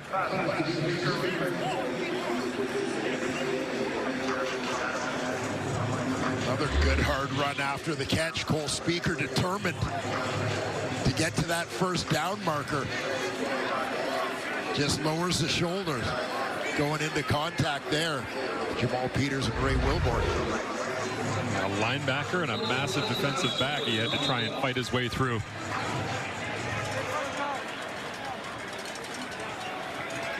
As Peters worse for wear, trying to step up on that one.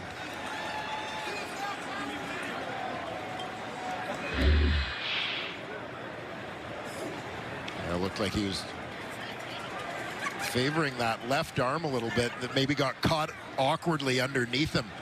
Watch the left arm at the bottom here.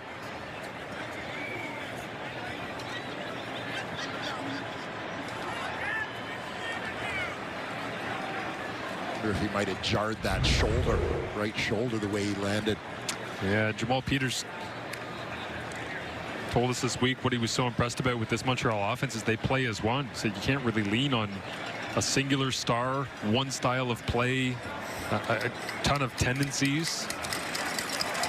So well-rounded. They certainly need Peters in the lineup to try and shut down the second half push that's inevitably coming here from Montreal, but that right arm dangling pretty good right now. Again, Peters, one of the leaders back there. Big signing last season as they look to secure that boundary corner. Already with an interception in this one. The rookie, Mac Bannatyne, out of the University of Alberta, into the lineup.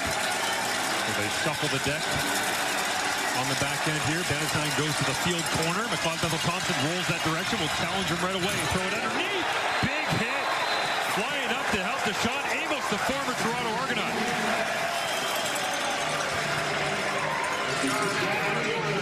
Has to ask for his mouth guard back.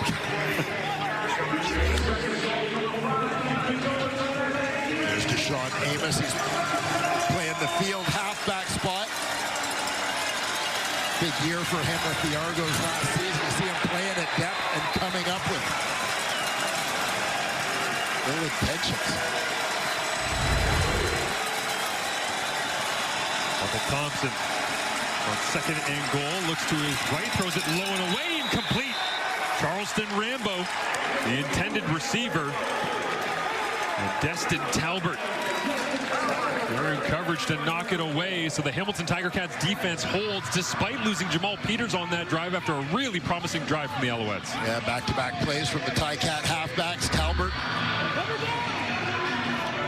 moved from nickel linebacker spot to the boundary half partway through last season, gets a hand in there to separate Charleston Rambo from the football.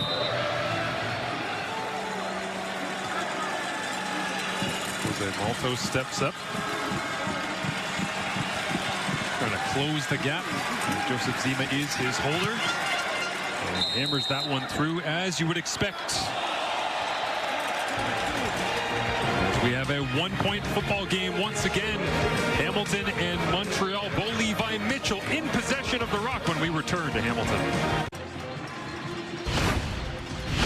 Bo Levi Mitchell in the first half, 12 of 17, 132 yards. That one touchdown to Kenny Lawler. No interceptions, which is something that Scott Milanovich has certainly been emphasizing with his veteran quarterback.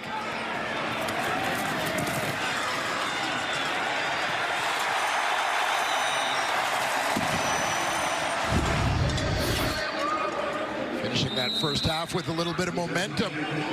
Looking to grow from there as you see Bo's numbers, 12 of 17. Bo up there in the top 3 of all-time winning quarterback percentages. Begins his second half with throw to Shamar Bridges. We asked where he was a little bit earlier on. And a nice quick screen here. Certainly would love to see some of the iconic success from his Calgary time lead over here and also hit the triple digits right there. Far left number in his win tally, looking for that win number 100. Elusive early on in the season, but week after week, he admitted it is a little bit on his mind because he does appreciate all of the history of the people that have come before him in the Canadian Football League. He'll look to throw on 2nd and 4. Over the top, it is Kenny Lawler. Almost grabbed it. Did he? He says yes. Noel Thorpe on the spot. Thought it hit the turf from here. I thought he caught it originally and then it dropped down and smashed the turf. But Bo wants to go quick before they can get a look at it because they have called it a catch. Lawler goes horizontal. Wow.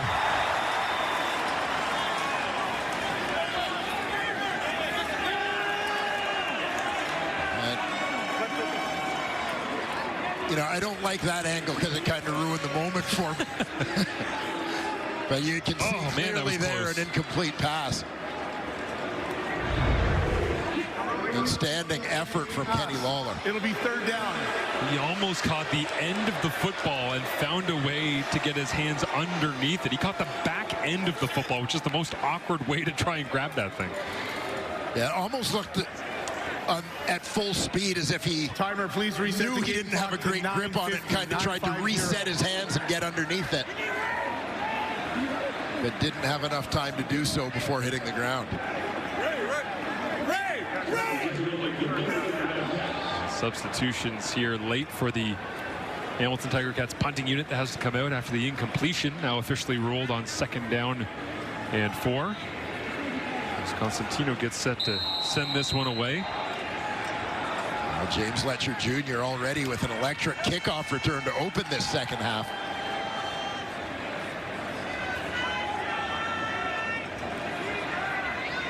See if he can create some Montreal magic. Instead, it's going to be Hamilton. A little bit of trickery, extending the drive. Who knew Constantino had a little arm on him? Tyler Turnowski, the Hamiltonian, on the receiving end.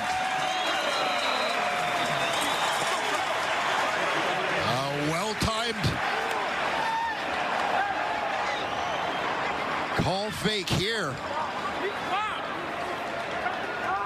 Special teams coordinator Dennis McKnight.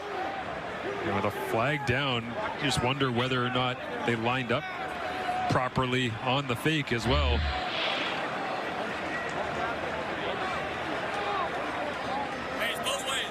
There are 2 fouls on the play. Misconduct. 15-yard penalty, Hamilton, number 42. There's also an objectionable conduct on Montreal. 10-yard penalty.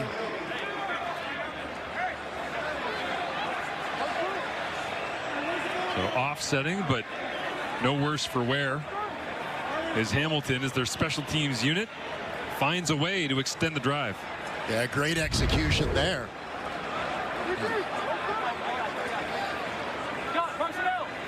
Always got to have someone forcing the kick on that punt return team. Guys who are going to see the punter punt the football. Nobody makes sure that. Nick Constantino makes them pay. And they don't throw overhand in Aussie rules. Knew we were going there at some point, but it's a pretty good rip by the punter. Yes, sir. Gotta respect it. Bo Levi Mitchell back to work at the line of scrimmage as Jacob Mason gets flagged for misconduct on Montreal's side there. And his return to Hamilton. And flags come up here on 1st and 10.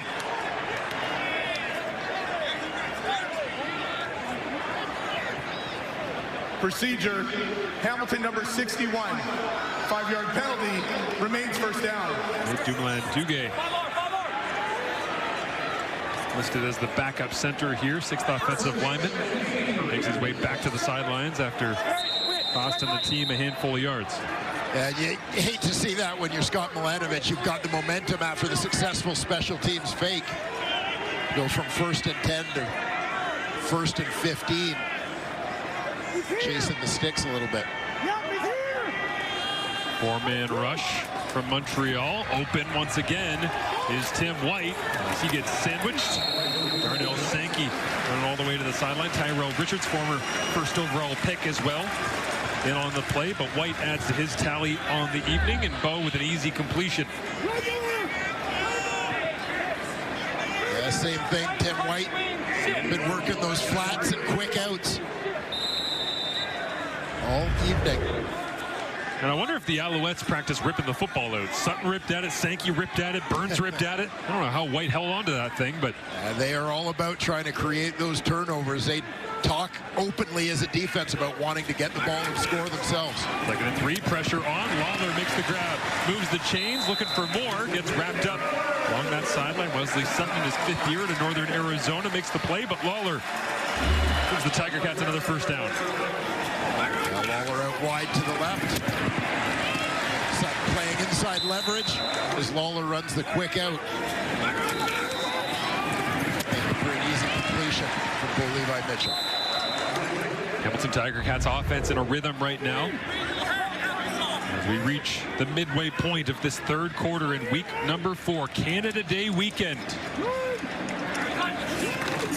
Mitchell hands it off, cutting back against the grain right into the heart of that Montreal defense. Marc-Antoine Dequoy downhill to help finish that one off, alongside Corey Robertson Jr.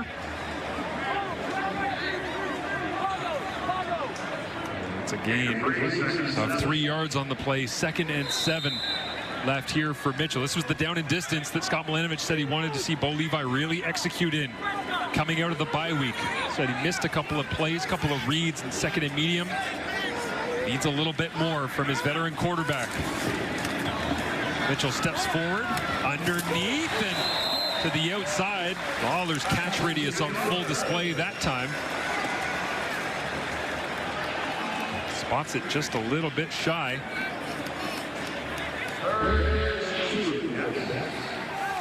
That'll bring out Mark Leggio in the field goal unit with about 3 yards to go.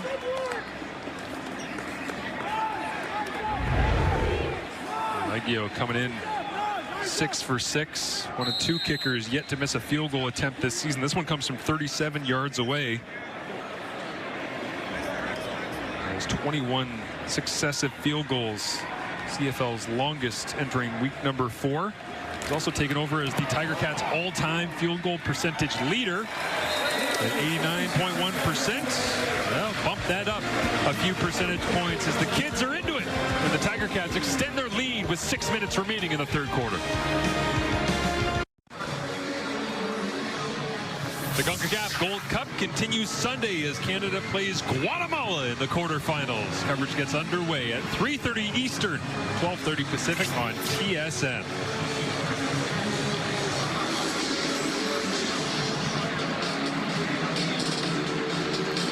Enthusiastic crowd here in the Hammer tonight.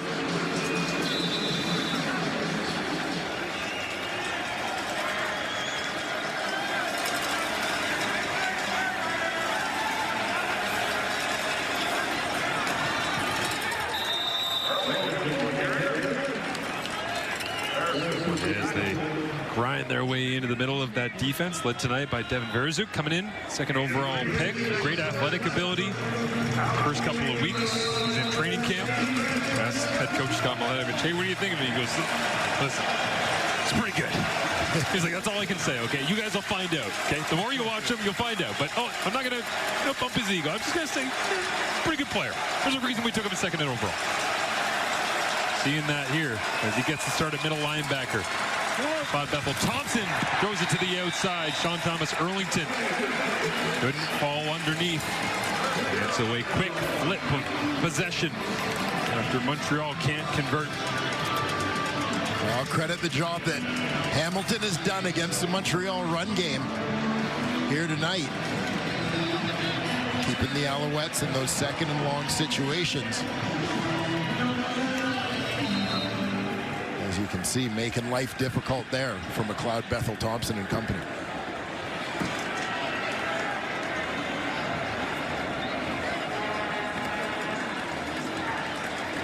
Ghosted Zima will send this one away. No pressure on. Dribbles its way down to Wooden. He popped out of bounds. Tyrese Beverett.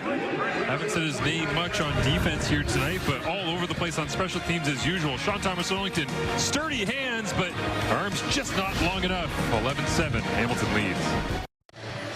Well, on Wednesday, the Hamilton Sports Group announced that Marwan Hage had bought a minority stake in the ownership group, who's run the Tiger Cats and CPL franchise Forge FC since 2022. There's the big man.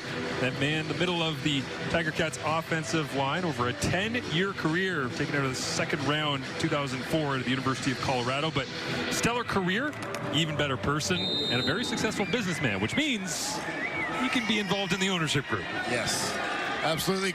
Pretty cool to see here in the Canadian Football League, a former player getting involved in team ownership. Bo Levi Mitchell pumps to the left, rolls to the right. Bo, just 1 carry this season for 11 yards. Picks up a little bit there on 1st down. But Hage, certainly one of those players of the past of the Hamilton Tiger Cats that fans still resonate with, and you know he'd love to play in a building like this after spending his career at Ivor Wynn for all these fans, and for a quarterback like Bo Levi Mitchell as well. As when he was here, there was a lot of younger quarterbacks that rolled their way through the system. Marwan, a fixture at center for many years. Mitchell rips it out, throws it away from Marc-Antoine Dequoy, once again playing low in around the boxes. Kenny Lawler gets up, wincing a little bit on that left shoulder. And 89's in a little discomfort after jumping out to his left-hand side to make this grab. Tight to the formation this time. He's the one taking advantage of a little bit of space underneath. The quick hitter there, but It looks simple, but in week 4, those are the feel throws you need to convert on second and medium. And Mitchell and Lawler on the same page that time around. As now they'll hand it off. Darnell Sankey doing what Sankey does, tracking it down from the backside. No chance for Johnny Augustine. Hamilton trying to get back to that run game that was so successful for them at the end of the first half. Johnny Augustine seemed to get a little bit of momentum going for this team, taking the Lions' share of the reps at running back here thus far. Bo working the line of scrimmage right now. Little muddle huddle, tons of communication at the line. Needs all of it on 2nd and 9. Look for the quick little screen to the left-hand side. Get into the hands of Keandre Smith. Works to the outside. Gets pushed out of bounds. Needed to get to the 50. They'll spot him a few yards short immediately. Out comes the punting unit. Same spot of the field that they faked it earlier, but not expected back-to-back trickeration here. Yeah, it'll certainly be interesting to watch the adjustment by Montreal after the fake. Wait to see if the Alouettes have a couple of rushers keeping eyes on Constantino here, not turning their backs to get back and block before he kicks the ball. Cabianento finishing off the play that time. Montreal special teams came after it a little bit. Don't get there, but a little pressure as James Fletcher Jr. Solid return out to the 30-yard line. The Montreal Alouettes without Davis Alexander, who begins his career 7-0, leading on McLeod Bethel Thompson, but trying to come back down 4 here late in the 3rd. It's only late in June, but the physicality is ramping up. It's caught Luke Wilson's eye down at field level. Luke? You know, Marshall, at the end of the day, it hasn't been the most electric game, as we keep saying. But I like this saying. It's called the body craves contact, and that's what football's all about. So let's just show some big hits. And there's been a few of them in here. And I'll be honest, it's come from both sides. Again, a little check down around here. Devin Beresuk, pride of Windsor, Ontario, Holy Names High School product. Unbelievable play there. This was unbelievable on the goal line. Boom! I mean, this is the stuff that makes the game so fun. You get a sack, we're spinning boys around. Like I said, the body craves contact. The boys are playing downhill tonight. It is physical. It is a nasty game. Hope we can get a little breakout here going in the late 3rd, 4th quarter. Luke, I got to ask you, as a Windsor guy, who are some of your favorites from your hometown? I'll tell you, the guy who is the least talked about, who is an epic football player, is Tyrone Crawford. Long time with the Cowboys. Unbelievable human being. Has done a lot for the community. So I got to go Tyrone as my main guy. Speaking of Windsor! On cue! Let's go! Hey, Luke, you want to change your answer? Hey, he just jumped me and Tyrone with that play. Lit this building up. I couldn't be more excited for Devin. What a way to begin your career in the starting lineup for Devin Beresuk. Stavros Katsantonis holding on to that one. It turns out all you have to do is get Luke Wilson to shout out your hometown, and magically the ball appears in your hands.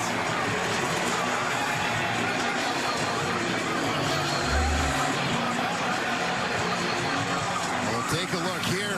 Deflected ball. He's got 2 receivers crossing. You saw looks like he's looking for Rambo on the check down as Tice is coming underneath.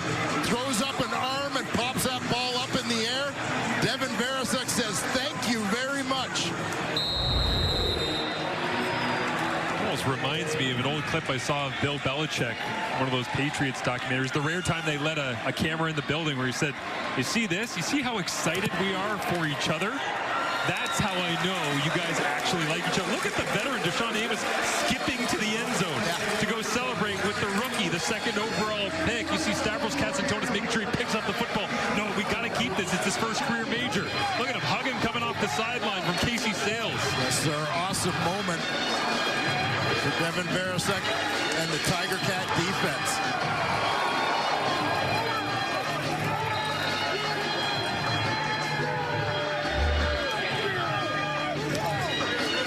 Devin Barasek, your middle linebacker. You're going to get a check down route from Rambo underneath. And watch Tice coming from the backfield, check release. He thinks the ball's coming to him. It's not. But it just flashes. He puts a hand up. That tips the ball up in the air.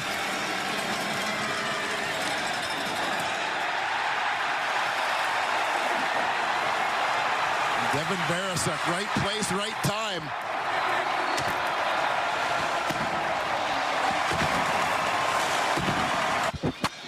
What a feeling for him to make a play here at home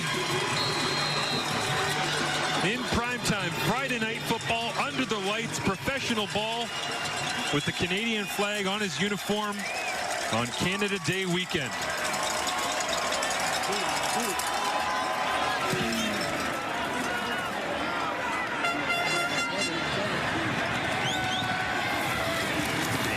Junior to the outside, continues to force the issue with the coverage unit as we welcome in viewers from TSN3 that were watching the U.S. Senior Open men's action into Hamilton with a suddenly 18-7 game. Trying to figure out how Hamilton stacked up 18 points. The Lawler major.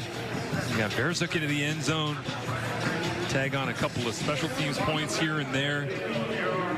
Well, I'll tell you, one of the challenges for the Hamilton Tiger Cats in 2024 in terms of the construction of their roster was they didn't have a lot of depth in terms of Canadians. And you look at the touchdowns that they've scored tonight. Devin Barasek, obviously, with that one on defense. But the other one largely manufactured by Johnny Augustine.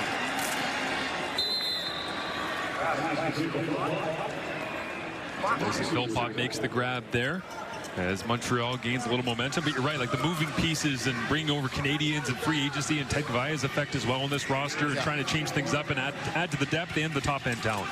Yeah, no question. It seems like a little thing, but for the last couple of years in Hamilton, largely in terms of that Canadian content outside of a guy like Revenberg on the offensive line, obviously David Beard here the last couple of years as well. But you're talking about Stavros Katsantonis and Keandre Smith. Now getting big-time contributions from other non-linemen. Michael Thompson looks outside to Cole Speaker, and on second and short, Montreal tried to get aggressive with it. Can't go, so Caleb Evans will check in on third and short.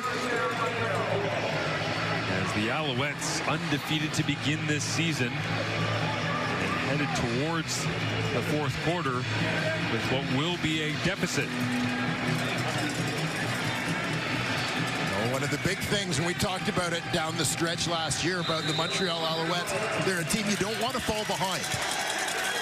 One of the stats that really stood out to me about them last year was in the regular season, they were 8-1 if at any point in the game they got a 2-score lead. Yeah. Buddy, they get ahead and they're great closers.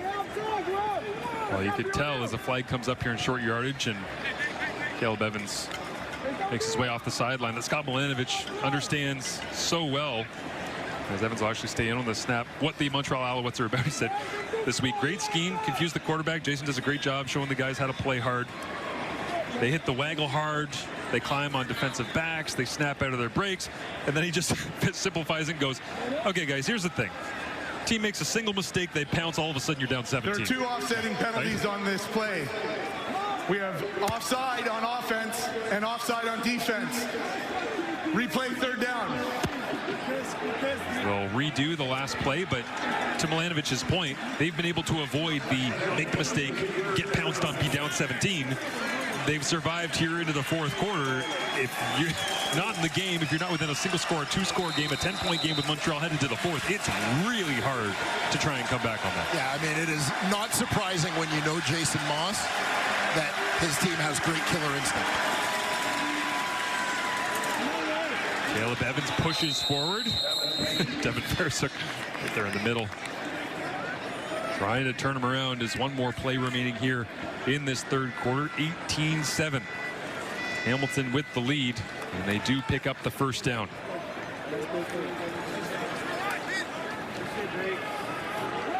Looks like Caleb Evans staying in here. It'll be interesting to see what kind of package has been put together for him, or if he's... I feel like this is the Paul Lavallee school of the original Strebler days. Hey, if you go earn me the first down, you can stay in for a play or two. Yes. Why not? Earn it. Get to get your snaps. We'll hand it off inside. Travis Tice running hard all the way down to the 40. Katsantonis from his free safety spot as a flag comes in at the end of the play. Tice in his first year to South Dakota, stand out in the preseason, earned the roster spot.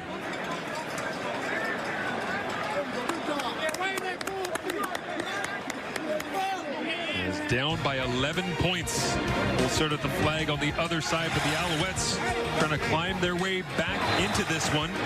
Last week against Edmonton, Owls allowed an unusual 2 passing touchdowns and 22 points in the fourth quarter. Their defense will try to step up, but can the offense answer? We find out in Q4 next.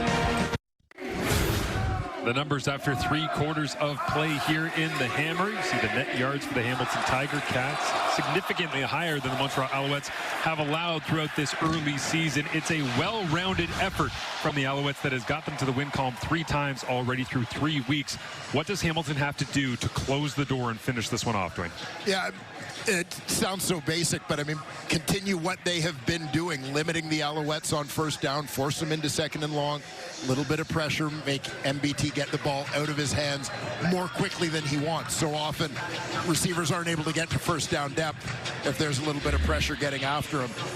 You know, obviously you get into this situation. This is something you want to avoid. Stavros Katsantonis charged with a taunting foul there, giving the Alouettes a few extra yards. So discipline certainly a consideration here as well. Don't give them anything for free. Final play of that third quarter springs Montreal's offense into significantly better field position as Caleb Evans stays in the ball game once again. This time rips it to the sideline. Incomplete. Second down and 10. Looking for Tyson Philpott. McLeod Bethel Thompson checks back into the huddle.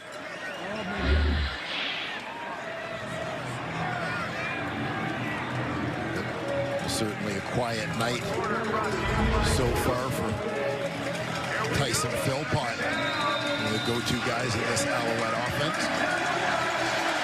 Expect to see a lot more from him in late game situations as they lean on their top Canadian receiver. Bethel Thompson steps forward, sees an opening, decides to take off, and going nowhere on second and long. It almost looked like they dialed up a quarterback draw based on the offensive line here. But yeah, it sure did. And watching the receivers as well, sort of clearing out the backfield, try and pull people out of the box. You know, and again, interesting call within the chess match, the mind games, coaches trying to outthink each other, that you take Caleb Evans out of the game, put McLeod Bethel Thompson in to run the quarterback draw. The opposite of what you would expect, certainly. Jose Maltos knocking him through once again here tonight. 2 for 2 in his 6th year in the Canadian Football League. And 3rd here in Montreal. This one comes from 34 yards away. Zima gets it down, and Maltos smooth as ever. As Davis Alexander not in the lineup tonight, but still working hard on the sideline alongside head coach Jason Moss. And well, there's a young Davis Alexander learning his way through the early days, settling in, trying to figure out E equals MC squared. How do I get to the formula that equals an undefeated start? Well, 7-0 he's been able to reach so far and climbing up through the ranks. He would have loved to have had the opportunity to take on Bo Levi Mitchell. You know that here tonight. I asked Bo this week what's the advice he would give to a quarterback who's young and 7-0. He said just don't worry about all the wins. Just don't think of it. Just keep playing. Just whatever you're doing is working. Just focus on that. One game at a time. Davis certainly on fire last week before he left. Was 20 of 24 against the Elks. As Bo Levi Mitchell signs of life here for Shamar Bridges. Wondering where he's been a little bit more often early on in the season after Kenny Lawler comes over, gets so much of the attention, but Bridges, nice grab that time. Yeah, and Bridges playing a lot of his snaps on the wide side of the field with Lawler and Tim White playing into the boundary a little bit closer to the quarterback, but no doubt ways for him to get more involved in this offense will evolve as the season goes on. Offense still feeling itself out with the addition of Lawler. Tendencies, where to go, how often to go to that spot. The running game, certainly without Greg Bell, looks healthy as ever with Johnny Augustine being the lead back here tonight. A couple of carries here and there from Trayshawn Ward, but Augustine's really been the lead throughout the evening. And Johnny Augustine, really a great story when you look at his career. Guy who was undrafted after being kind of a stud at the combine. Well, you can tell the physical build. He's got a lot of attributes. As on 2nd down and 2, they go back to Augustine. Somehow continues to push his way forward.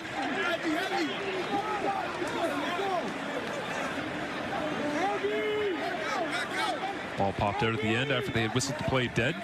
And we'll see where they spot it. 1st down, Hamilton. Yeah, I said earlier Johnny was from Niagara Falls. Attended Notre Dame Secondary School in Welland. Same school as Chris Van Zyl. Yeah. Long-time Tiger Cat, so I don't want to offend anybody in Welland.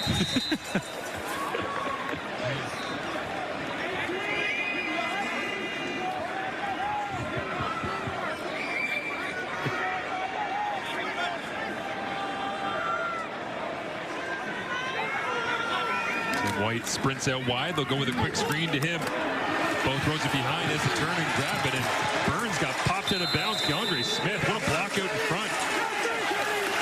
Also, good job by Coach Woodmansey getting out down the field. A couple of Guelph guys helping out that time between Smith and Woodmansey, trying to free up Smith.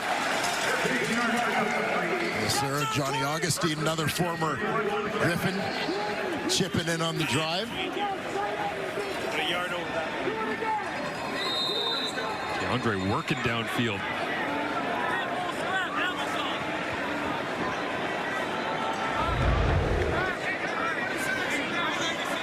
Now with the lead, Bo content to work the line of scrimmage a little bit. Almost hit the front side of Keandre Smith as he went cross-ball motion. As the play wraps up with Augustine rolling his way forward. A relatively conservative approach for the Hamilton Tiger Cats. Has served them well so far in this ball game. Keep it simple. Try to avoid the mistakes that Montreal has been so good at forcing. Not just through the first part of this season, but really through Jason Moss's tenure as head coach. They roll inside 10 minutes remaining in the ball game. 8-point advantage. Bo Levi Mitchell nearing win number 100. Working slowly at the line of scrimmage. Now comes the light. Rips to the outside. Tells Augustine to get upfield. He does. Beats Jeffrey Kenton-Arcou to the 1st down marker, and they'll move the sticks for the black and gold once again. Johnny Augustine lines up to the left. He's just going to hit that flat.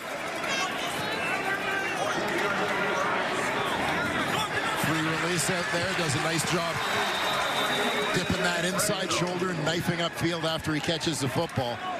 Pick up that 1st down. I think Johnny knew he was getting the football. As he was running to the flat, his right hand came back and he was cleaning his glove on his towel. He's like, oh, yeah, this one's mine. Saw the coverage, went, yeah, that's me. Veteran move. Mid-play, mid-route. Mitchell keeps it on the fake. Rips it outside. And Litre quickly tackled. The Alouettes had a decent stop here. Limit the gain for Hamilton, but it sets up once again another second and medium for Bo Levi Mitchell to use his veteran savvy and execute at the line of scrimmage.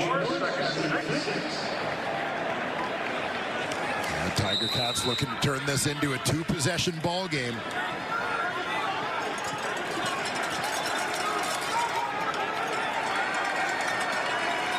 Yemi Berglund would love to get into the backfield and disrupt Bo here. They drop everybody out, and it's caught, chopped down along that sideline. I haven't said his name very much, but Trayshawn Ward takes the grab. Dobson celebrates with him along that sideline, and it's 1st and goal. And Mitchell doing a nice job here. As you called it, Marsh, just a 3-man rush. They're sort of going to drop everybody back, set up a wall across the goal line, try to come forward and make a play. One of the things that Loa Ugrak made his name on that Montreal defensive line with was knockdowns too. You see how high Bo had to throw that one over the jumping, outstretched arms of Ugrak. And again, Mitchell trying to dissect things. Flat line coverage from the Alouettes, showing nothing. Everybody's coming. Bo's throwing. Touchdown. One to Lawler. Now another to White. And both of the Ticats star receivers have reached the end zone here in week 4. Yeah, again, attacking that flat against man coverage as you get down in the goal line situation. This time it's just a little bit of a rub for Tim White. White right at the bottom of your screen. He's going to go to the flat. Lawler, by taking that inside path, just impacts the man in coverage, Najee Murray, as he attempts to chase Tim White to the outside. Tim White, who leads all Hamilton receivers since Bo Levi Mitchell's arrival to the Tiger Cats, now has a dozen touchdown receptions from Mitchell. And Bo is up to 239 yards passing. He sits just 98 away from 40,000 in his career. This one into the waiting arms of Tim White as Hamilton extends their lead on Friday Night Football.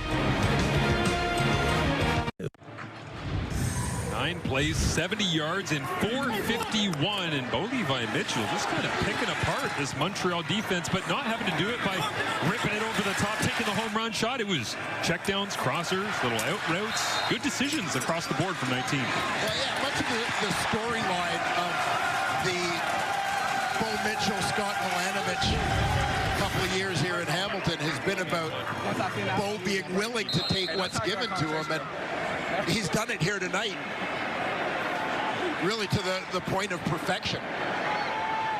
Scott Milanovich said this week he knows they're in a better place than they were this time last year in terms of him and Bo seeing the game the same way. And that's certainly on display on that drive as his return Travis Tice this time. Rolling his way through a couple of attempted tackles. Hard to bring down. Montreal needs more of that if they're going to climb their way in, down 15 points with an undefeated record here in Hamilton. CFL Canada Day weekend action returns tomorrow as the Lions take on the Rough Riders. AJ Ouellette, Ian Hatcher's been extremely active early on in the season. Catch all the action 7 Eastern, 4 Pacific on TSN and CTV as well as Saskatchewan looking pretty good right now. Good, David. Pretty good. The Lions have got a battle on their hands, I think, in that one. We'll see how it turns out. As Cole Speaker rumbles his way across the 50-yard line. Evan Beresik with the interception earlier. Pick 6 in his first official start for the Hamilton Tiger Cats. Makes the tackle. A pretty good field position right away for the Montreal Alouettes. Cole Speaker breaking a couple of tackles to pick up that first down.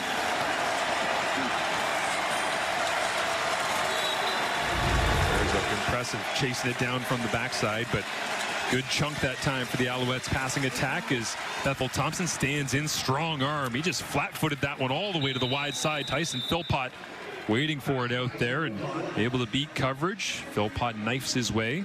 Looks like for a gain of 8 yards on the play. 2nd down and 2. Playbook wide open here in Hamilton territory. And here we'll get a look at that throw you were talking about. 65 yards wide is the Canadian field. Bethel Thompson muscles that one all the way out to the sideline. Gotta love staring it down to the slot back and then just rip it as far as you can out to the sideline. This time he'll look over the middle, running through coverage. Cole Speaker makes the grab. Katsatonis did everything he could to pop it loose, but Speaker onto his feet, and Davis Alexander loves it watching on. Yeah, we'll get a good look here at McLeod Bethel Thompson just waiting for the window to open up to throw this ball. Cole Speaker's going to come from the left side of your screen. Let him pass that defender right between the linebackers down the middle of the field. Nice timing play between quarterback and receiver. Alouettes net offense first in the CFL at 406 yards per game so far this season through their 3 victories. Right now, sitting at 212 yards, much less, but doesn't matter if they get into the end zone. Taking a shot here. Outside hand, Charleston Rambo couldn't hang on to it. Incomplete. 2nd and 10. Bethel Thompson standing in with the pocket closing around him. Looking to take that shot. Alouettes with a nice response drive thus far. Trailing by 15. The clock working against them a little bit here right now. You know, Jason Moss and Anthony Calvillo will stay aggressive against a 4-man rush. Bethel Thompson, pressure on somehow, spins away from it, gets popped as he throws into traffic. Incomplete. And McLeod gave his body up on that one to try and make the throw as he pops up onto his feet. Great escape here by MBT with the reverse pivot out of trouble here.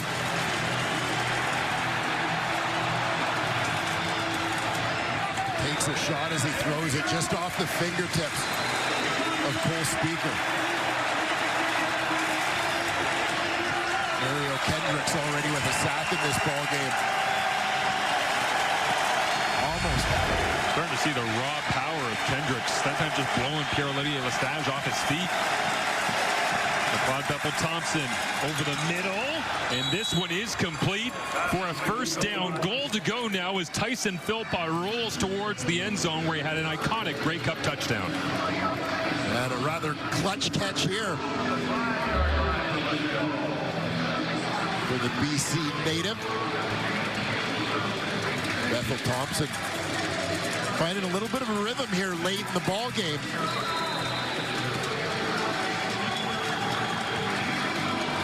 Again, precision throw there from the veteran QB. Simple concept, terribly difficult throw. Bethel Thompson makes it look simple. Earns a 1st and goal. They'll roll the pocket all the way to the right. MBT hit as he throws, pops it up in the air.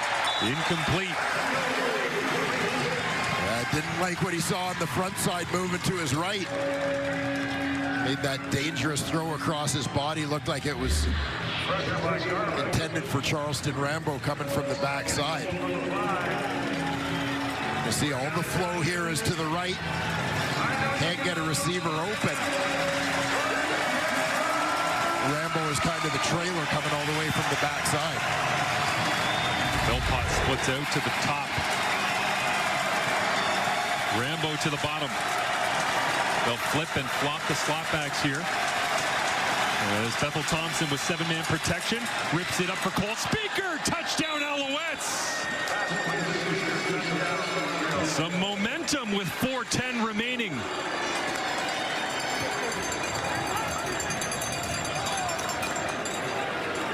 The Alouettes are going to go for one here.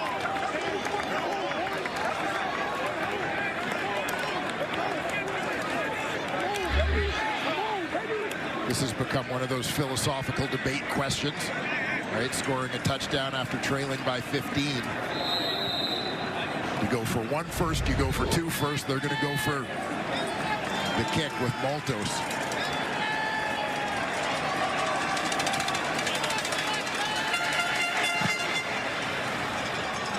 This Hamilton crowd on a Friday night into it on the Tim White touchdown. Whole speaker, and the Alouettes offense has answered back as McLeod Bethel Thompson, 36 years young, answering shot for shot 35-year-old Bo Levi Mitchell as the vets go back and forth here in Hamilton. What an answer from the Montreal Alouettes, orchestrated by McLeod Bethel Thompson, who, just like Bo Levi Mitchell a drive ago, just good decision after good decision, arm strength, accuracy, and found a way. Yeah, a lot of Tyson Philpott and Cole Speaker going to work on that drive. Multiple catches from each of those guys. Fittingly, it's Speaker. Fake to the corner, back to the post. Touchdown. Speaker thinks they're getting the football back soon, keeping those legs nice and warm. Also probably trying to work a little bit of the lactic acid out, because it is a steamy one here in the Hammer as we head late into the fourth quarter, trying to avoid any cramping. But these legs fresh as ever as Isaiah Wooden Sr. rolls his way across the 40-yard line. Bo Levi Mitchell returns. This is always, you talked about philosophical question of, do you go for two? Do you take the single at the Montreal touchdown? This is the first time this season we've seen the Hamilton Tiger Cats with a lead late in the ball game. How aggressive are you? How do you manage the huddle, the ball at the line of scrimmage? A lot of things we haven't seen so far. Yeah, veteran quarterback in Bo Levi Mitchell. You trust the clock management. Obviously want to eat up as much time as they can here. We'll begin with a throw. Off play action, Tim White makes his way forward. Looks like a gain of 8. Second down and 2 coming up. But a one-score game, 3.5 minutes to go. Plenty of time in the world of Canadian football. There's timeout, Montreal. A line that has... Please reset the game clock to 3:02. Always stuck with me going back to Mark Trestman, such a great coach in this league. His first year, one of the things that Mark used to talk about all the time, how hard it is to finish games, to close games out in Canadian football.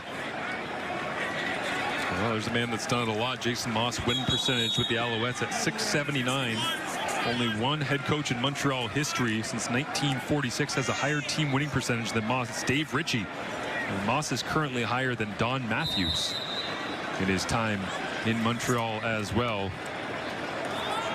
You see that entire Alouettes 12-man defense staring at the sideline for the signal from Noel Thorpe. We would love for them to find a way to get a turnover and give their offense another possession here as soon as possible. On 2nd and 2, going nowhere. Sean Oakman at the bottom there next to Darnell Sankey. Yeah, that to me was a big second down play. Hamilton did a great job to put themselves in a favorable position. The 8 yards they gained on first. The Montreal defensive line. While Uguak slashing down, didn't get a tackle for loss, but certainly changed the direction of that play for the Hamilton Tiger Cats, and the offense stays on right now as they eye this one down. And how brave does Hamilton want to be? Scott Milanovich with a decision to make, because we've hit the 3-minute warning here on Friday Night Football. Well, Hamilton with a big 3rd down decision to make. As of right now, the offense still on the field. They have reported an extra offensive lineman. And so Scott Milanovich believes they can go and get this a yard off the ball. Certainly be a talking point if Montreal gains possession on Hamilton's side of midfield inside the 3-minute warning. Well, Montreal with a big 3rd down stop in similar territory on the opening possession of the ball game. Their short yardage defense has been very good to open this 25 season. Alouettes line up a yard off the ball into Litre under center, and a flag comes up on the snap, and with somebody off.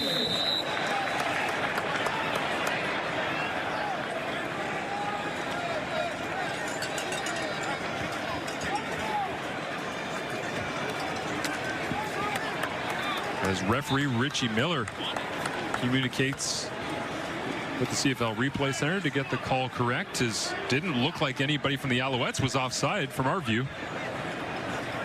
Is this against Hamilton? Offside. Hamilton, number 84. Wow. That's a 5-yard penalty. Repeat, third down. He's on the edge. Right on the end. Take a look at the hand. The tight end, Giovanni Robinson. Just a little too far forward. Oh, that's a game changer, no doubt. They just picked up a first down, and you called it, Dwayne. Shot right down the line from our tremendous CFL and TSN crew. Fans don't like it, but and looked like it was ahead of the football. And Milanovic going for a walk down the sideline. Doesn't pull out challenge flag or anything to change the result, though. So, and Constantino hammers this one down, basically to the 10-yard line. Now Letcher gets chased down as he's driven backwards. What a great job by the special teams unit of the Tiger Cats. Tyler Turnowski, what a play, a big special teams play, and now the Hamilton defense needs some big plays down the stretch as well. Luke, what are you seeing? Marshall, you just said it, and I think it's fitting that Hamilton's defense is going to be the key right now to finishing this game off. Is really, they've done it all so far. They've held a great offense. Granted, the Alouettes starting quarterback isn't playing, but they've done a tremendous job. They've created turnovers. This was early in the game. The high point this ball, it's unbelievable. We've gotten pressure. Couple sacks here, and again, it's been ferocious. They've been in McLeod's face all day. They've really stopped the run, which has been nice. And then, again, back to the pride of Windsor, Ontario. Little tip, we got 7 points. You're up 8, your defense scores 7, and you've only given up 17 points against a Jason Moslow. Oh, and here we go. And a wild here we go. play into the end zone. Hamilton's on it. Julian Hauser, touchdown.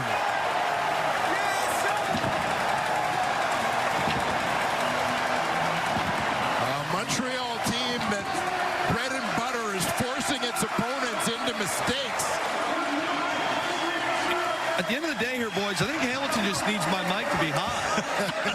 Every time my mic's hot, defense is scoring points. I mean, we're 2 for 2 right now. We can't let you up in the booth then, Luke. It's the endless defensive touchdowns. Yeah, that's a tough one there, though. Again, if you're McLeod, you're thinking we're coming out here, we're making plays, we don't handle the snap. That's a real tough pill to swallow, especially after the stop you just got. Yeah, big special teams play, sets it up. Tyler Turnowski. You know, Tyler Turnowski was one of the leading receivers in the country at the University of Waterloo. This was not a guy who in college was asked to play a lot of special teams. He's transformed his game to suit the role that he's been asked to fill here in Hamilton. That was a massive play. Went from the 15-yard line, essentially. The kick from Constantino drives to the 10. Turnowski chases down Letcher Jr. back inside the 5. And it just changes everything. We saw the difficulty earlier for Montreal operating inside their own 5, and it strikes once again. And we'll take a look. Bethel Thompson is ready for the snap. It's just off center a little bit. Deflects off to the right. Julian Hauser kind of boxes out the Alouette quarterback. Shielding that football and hauling it in. Wasn't going to be happy with a safety. Wanted that second defensive score. An Alouettes team, again, that prides itself on scoring points on defense. Sees the opposition's D get 2 tonight. Julian Hauser, multi-sport star athlete. Back in high school, all kinds of athleticism, tons of different interests. And he makes the big play late in the 4th. Creates a 14-1 points off turnover advantage for the Hamilton Tiger Cats. I'll tell you what, the Tiger Cats don't have a marquee pass rusher per se. You know, Casey Sales, a guy who he gets his share of sacks, but as a unit, they've done a nice job tonight. Piecing it together, just like this special teams group that has been all over James Letcher Jr. And so McLeod Bethel Thompson, it's not a pick 6, but almost feels just as bad late in this game. He worked so hard to drive the length of the field. 8 plays, 60-plus yards in 4 minutes. Scored the touchdown to Cole Speaker. 1 snap later, boom, gone.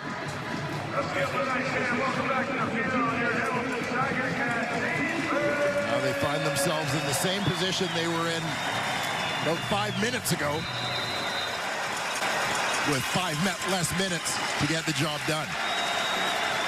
Well, 2:15 away from Hamilton's first victory at home in June since 2019. This one goes to Regis Siwasu. Berzuk right there to bring him down once again, showing off the sideline to sideline speed. And Bo Levi Mitchell starting to think about celebrating win number 100. Fastest to ever do it in the Canadian Football League as a quarterback. For a little help from his defense. Try and close this one out.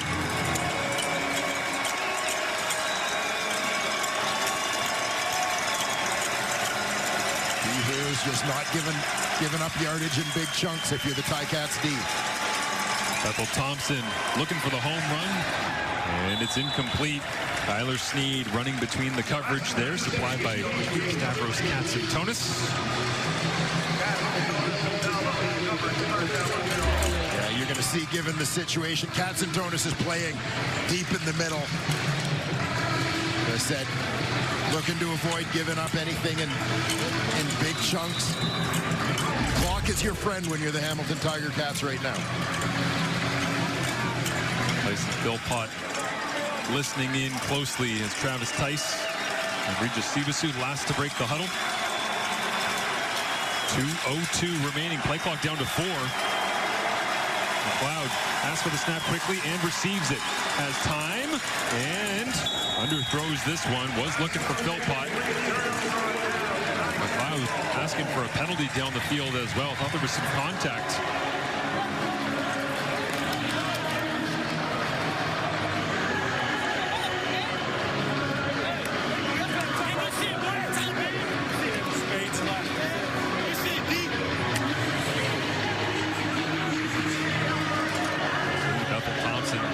Frustrated going to the sideline, and Jason Moss, without having seen it, rips the challenge flag out.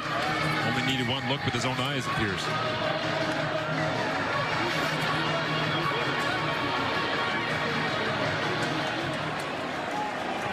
Montreal is challenging that there was defensive pass interference on their player number 85.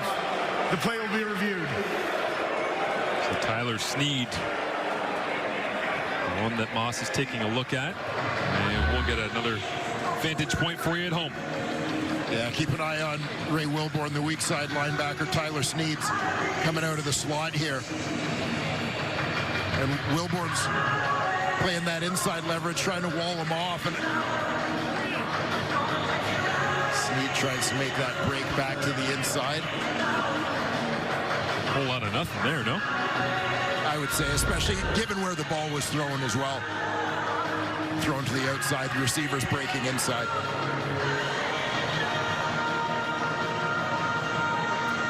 Well, Ray Wilborn doesn't think anything happened. Here's the call from Richie Miller. The ruling on the field stands. First down. So as you were, Bo Levi Mitchell back out onto the field.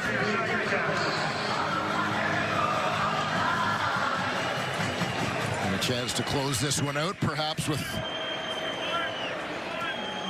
the ball in his hand.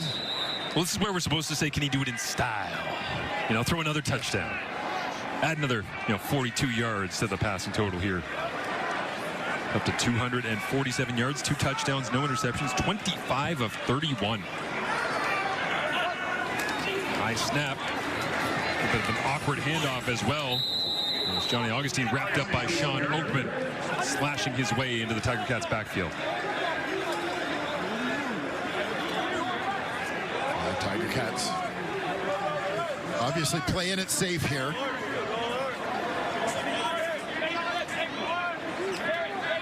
Johnny Augustine's had himself a nice night carrying and catching the football for the Tiger Cats. I think he's a guy who really has been a bit of a catalyst in this ball game, sparked them on an offensive drive that resulted in a touchdown late in the first half.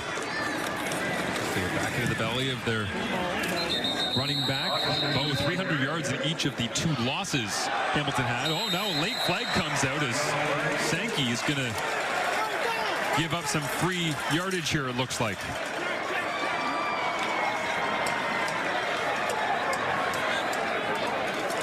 And you don't love that from a Montreal point of view when your defense has made the stop.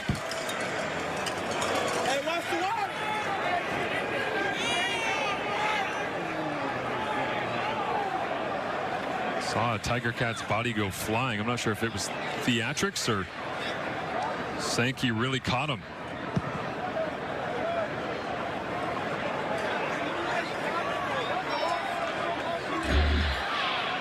Well, we'll take a look. There you see Darnell Sankey, Nate Dumoulin-Duguay.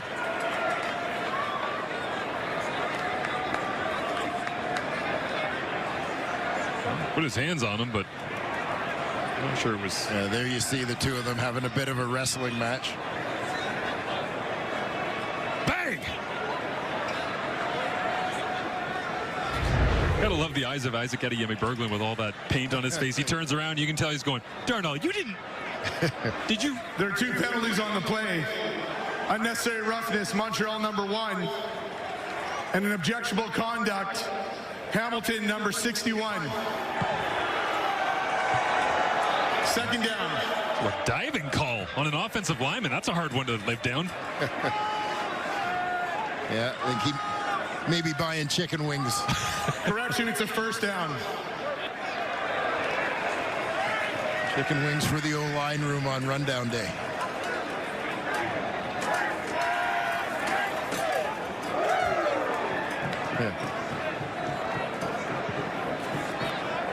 So the first-round pick for Hamilton from last year's draft. We get one more look at the acting job of Nate Dumoulin-Duguay. I mean, he had the head thrown, he had the hands. It was all there. He sold it. He was committed. Method actor.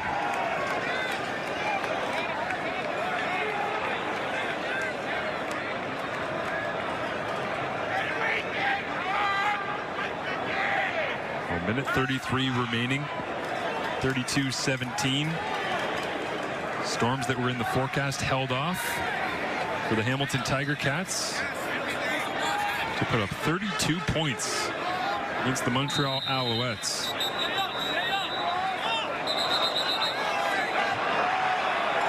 And the officials blow this one dead for a moment.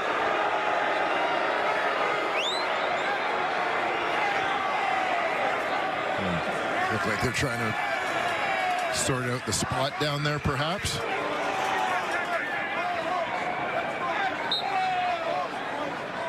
And they'll whistle it in.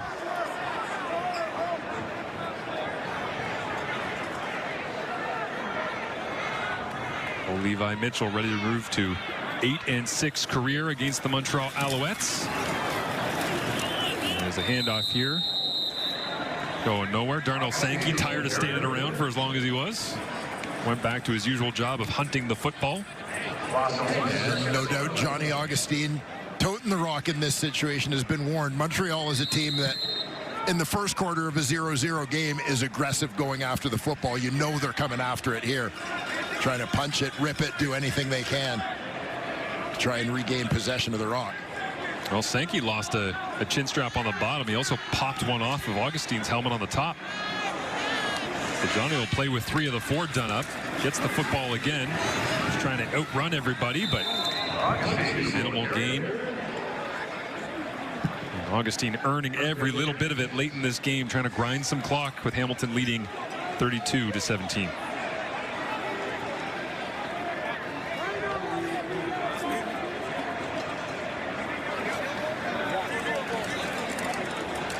So despite having possession on the 34-yard line, and it will be Mark Leggio on to attempt the field goal. Trying to continue his streak at 22 straight right now, had 15 straight makes to end 2024.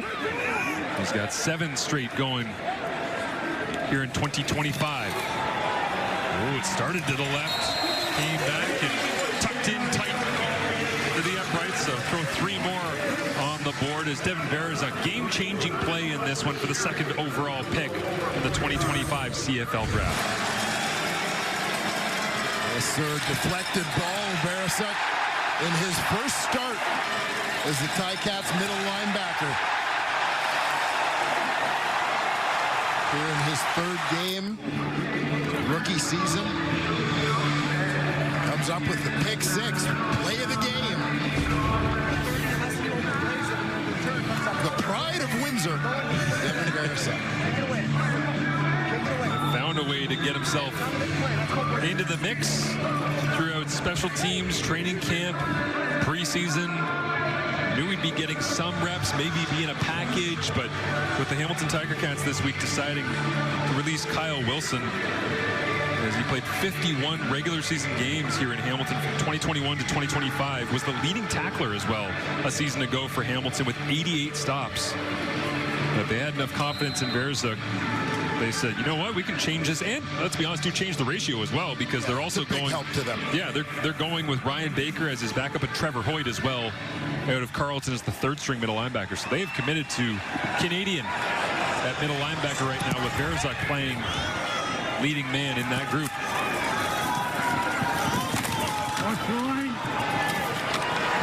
Return from Travis Tice, who they've been kicking it to all night long. And a flag up on this play as well, as Verasek not only starting middle linebacker, but also still down covering kicks late in the game. And here he is. During the return, holding Running down Montreal on number teams. 24. It's a 10-yard penalty, 1st down.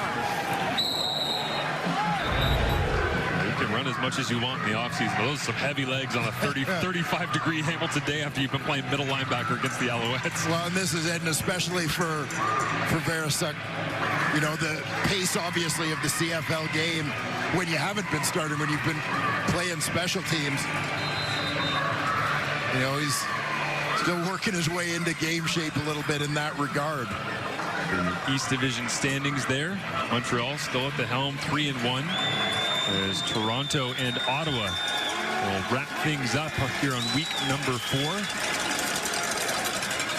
Coming up on Sunday is this one incomplete, looking for Travis Tice, but got the sense here early on in the season that Montreal was headed towards being untouchable, and Toronto, Ottawa, and Hamilton all struggling early on. Are the Alouettes going to run away with the division again? And all of a sudden, after one game, it is just one game, it is on the road. Make what excuses or reasons you'd like, but certainly the East Division becomes significantly more interesting when you see Hamilton put together a game where Levi Mitchell was very effective, but the explosive plays for the likes of Lawler, White, Bridges still aren't there in the way that we expect them to be when this offense really comes together. Yeah, you would think that there is still some growth happening as far as the Tiger Cats are concerned. You know, and for Montreal, tough one tonight, but this is a fantastic Alouettes football team.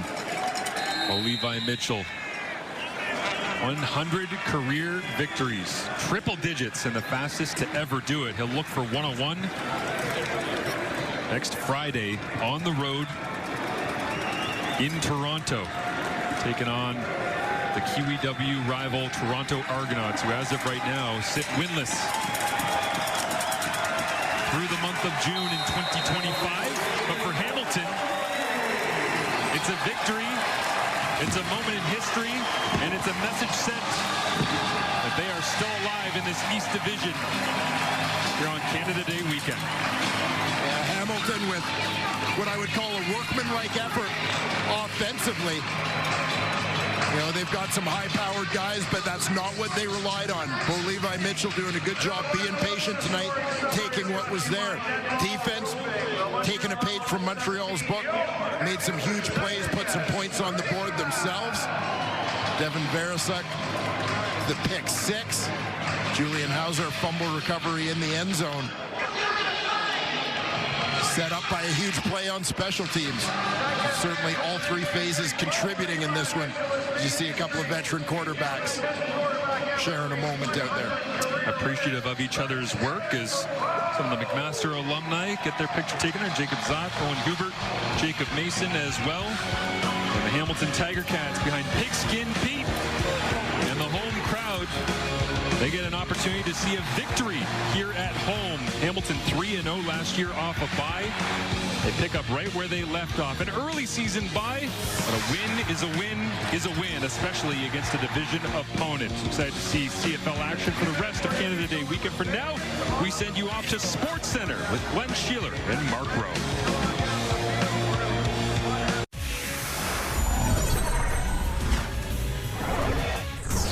Hi, everyone. Welcome to Sports Center. Mark and Glenn with you. I don't think anyone's calling that a Picasso. No. But I can tell you firsthand, every Hamiltonian will take it. Yeah. The Ticats, who have a habit of getting off to these slow starts to a season, getting their first win of the year against a Montreal team that obviously without their starting quarterback, but one that's been the class of the division. Yeah, definitely. So Hamilton coming off the bye, desperate for that win. And the defense really stepped up, especially late. But overall, holding Montreal to fewer than 250 yards in that game. The offense looked pretty clean. They were 2 for 2 in the red zone with Bo Levi Mitchell. Montreal came into this one trying to remain undefeated with McLeod Bethel-Thompson in for injured starter Davis Alexander. First quarter tied at 1. Bethel-Thompson going to keep it. He hurdles the defender for the first down. The 36-year-old quarterback showing off the athleticism after another guy in his late 30s last night. Zach Colaros did the same thing, but the Owls would fail to score on that drive. Next Montreal possession, they're backed up to their own 1-yard line. And Bethel-Thompson for Charleston Rambo, but he's picked off by Jamal Peters. His first interception of the season gives Hamilton great field possession. Ensuing possession, Bo Levi Mitchell finds Giovanni Robinson, who was trucking toward the end zone until that fumbles. It's recovered by the Owls, the league's #1 defense, coming up big, keeping it tied at 1. Second quarter, 4-1 Montreal, when Hamilton going for it on 3rd and goal. Mitchell finds a wide open Kenny Lawler. That's been a nice connection early for the Ticats. Then late third, Hamilton up 11-7 when this happened. Long time with the Cowboys, unbelievable human being, has done a lot for the community. So I got to go Tyrone as my main guy. Big interception. Speaking of Windsor. There we go. Veracek on cue. Let's go. Devin Veracek making an impression in his first CFL start. The 2025 #2 pick, taking his first career interception all the way to the house for the major, extending Hamilton's lead to 11. Next, Ticats possession. Mitchell, he's going to find Tim White for the touchdown. Mitchell doubles his touchdown total on the season. The second of the game, Hamilton takes a 15-point lead. Under 3 to play, though. Montreal looking for the game-tying drive. But McLeod Bethel-Thompson could not handle that snap and shotgun, and it's Julian Hauser recovering in the end zone. So as I mentioned, this Hamilton defense coming up big late. The Ticats would add a late field goal as well and go on to take this one 35-17 as Bo Levi Mitchell becomes the fastest quarterback in league history to reach 100 wins. Did it in 142 games, which bests Ron Lancaster, who did it in 149 games. Mitchell also needs fewer than 100 passing yards now to post 40,000 for his career. Hamilton beating the Owls for the first time since 2022. They had lost the previous 7 meetings. With more, let's go down the hall to Kate and the panel. Alongside Enoch Mwamba, Winton McManus, and Dave Naylor. And Dave, I'm going to give you full credit on this one. Before this game even began, a lot of us were looking at Hamilton's defense, knowing that they had to make a move in the right direction. They let go Kyle Wilson, and then they finally start Devin Veracek. And my goodness, you said, and we can all attest to this, watch this kid play football, and he had arguably the most meaningful play in the game. Yeah, this is a guy who was just taken in the draft in May, 2nd overall. You don't see U-Sport linebackers going that high in the draft very often, and you don't see guys starting 3 games into the season, but he led all players in tackles, and he has the play of the game on the pick 6 that swings the momentum. You know, today I was talking to Rob McIntyre, his high school coach at Holy Names in Windsor. He was a teammate of Theo Johnson, the tight end for the New York Giants, and he said he would go schedule his reps or set his reps to make sure he went up against Theo. He was so competitive. He was the only one who would go with him one-on-one. Theo would win a rep. Devin Veracek would win a rep. You saw why tonight. His athleticism, playmaking ability. I think the Hamilton Tiger Cats have found themselves a middle linebacker. I would say he looked very calm. He looked at home in the middle of the field. You can tell that a lot of the older guys around him are probably giving him some confidence and letting him know that they believe in what he's doing and believe in his ability to play. And he went out there and he showed it. You know, he was confident. He was flying around and helping the team do what they do. Exactly. I mean, he looked prepared. And that's exactly to your point, Dave. You were talking about the athleticism. And he showed tonight that he is capable of doing it. It's tough for a middle linebacker to get drafted this high. There's a little bit of pressure that comes with it. You know something about this. A little bit about it, but he showed up and he did a great job. He was in there. You know that there's a lot of responsibilities that come with the middle linebacker position, but he was out there and he did exactly what he was supposed to do. And to come out there and get an interception, touchdown, I love the fact that he did so much on defense, over 5 tackles, contributed on special teams as well. Good job, young man. You honestly can't ask for much of a better start. And you know what? For the Hamilton Tiger Cats, they needed that win. That snaps a 9-game winning streak that the Alouettes held on the Tiger Cats. And finally, for Bo Levi Mitchell, we can say it. Congrats on the 100th win, just the 10th player in CFL history to do it. And speaking of Bo Levi Mitchell, here he is with Claire Hanna after the win. Bo, you just became the fastest quarterback to get 100 wins in the Canadian Football League. How does it feel to make history? Yeah, I mean, it feels amazing. I think anytime you can, put your name up there with some of the greats that have played this amazing, game, it just means the world. I've played for some great coaches, Scott being up there with the best of them, and just been on some amazing teams, and it's going to feel good to celebrate these guys. I noticed after you threw that touchdown pass to Tim White, you went to the sidelines. Baby. You went to the sidelines and you gave Scott a hug. What was that moment like, and how has he helped you evolve your game? Man, just being more patient and taking the years of intelligence of playing this game for so long and putting them to use. And I think the one thing he's teaching me is just stop trying to make all the hero throws. And against a team like this, you've got to be dialed on what you're doing, because they're an amazing defense. They bring a lot of different coverages, a lot of different pressures. And I had to run up to him because he was, and when I say dialed, like, he was dialed. The amount of times play calls and him talking in my head that he was right just really led to those touchdowns. It did feel like you guys took a bit of a conservative approach in this game. How did that patience pay off in the end and help you get your first win of the season? Yeah, it's not conservative, it's smart. It's not allowing them to make plays down the field, and that's what they want you to do. They want you to continue to push the ball downfield, try to fit the ball in windows. I tried one early there. DeQual, dropped it, luckily. But that was that moment of, all right, don't let that happen again. Keep putting the ball to your athletes' hands and let them make plays. We saw some of your stars like Tim White, Kenny Lawler get into the end zone, but what can you say about a guy like Johnny Augustine tonight? Yeah, the way he played, man. I mean, I don't know if you saw it, but the run he got stuffed on in the end zone, his entire face mask bent down. So just showing you the kind of guy he is, how hard he's running, and putting his body on the line for me in protection as well. Amazing night for him. Well, congratulations on the win and win 100. Thanks, Claire. Appreciate it.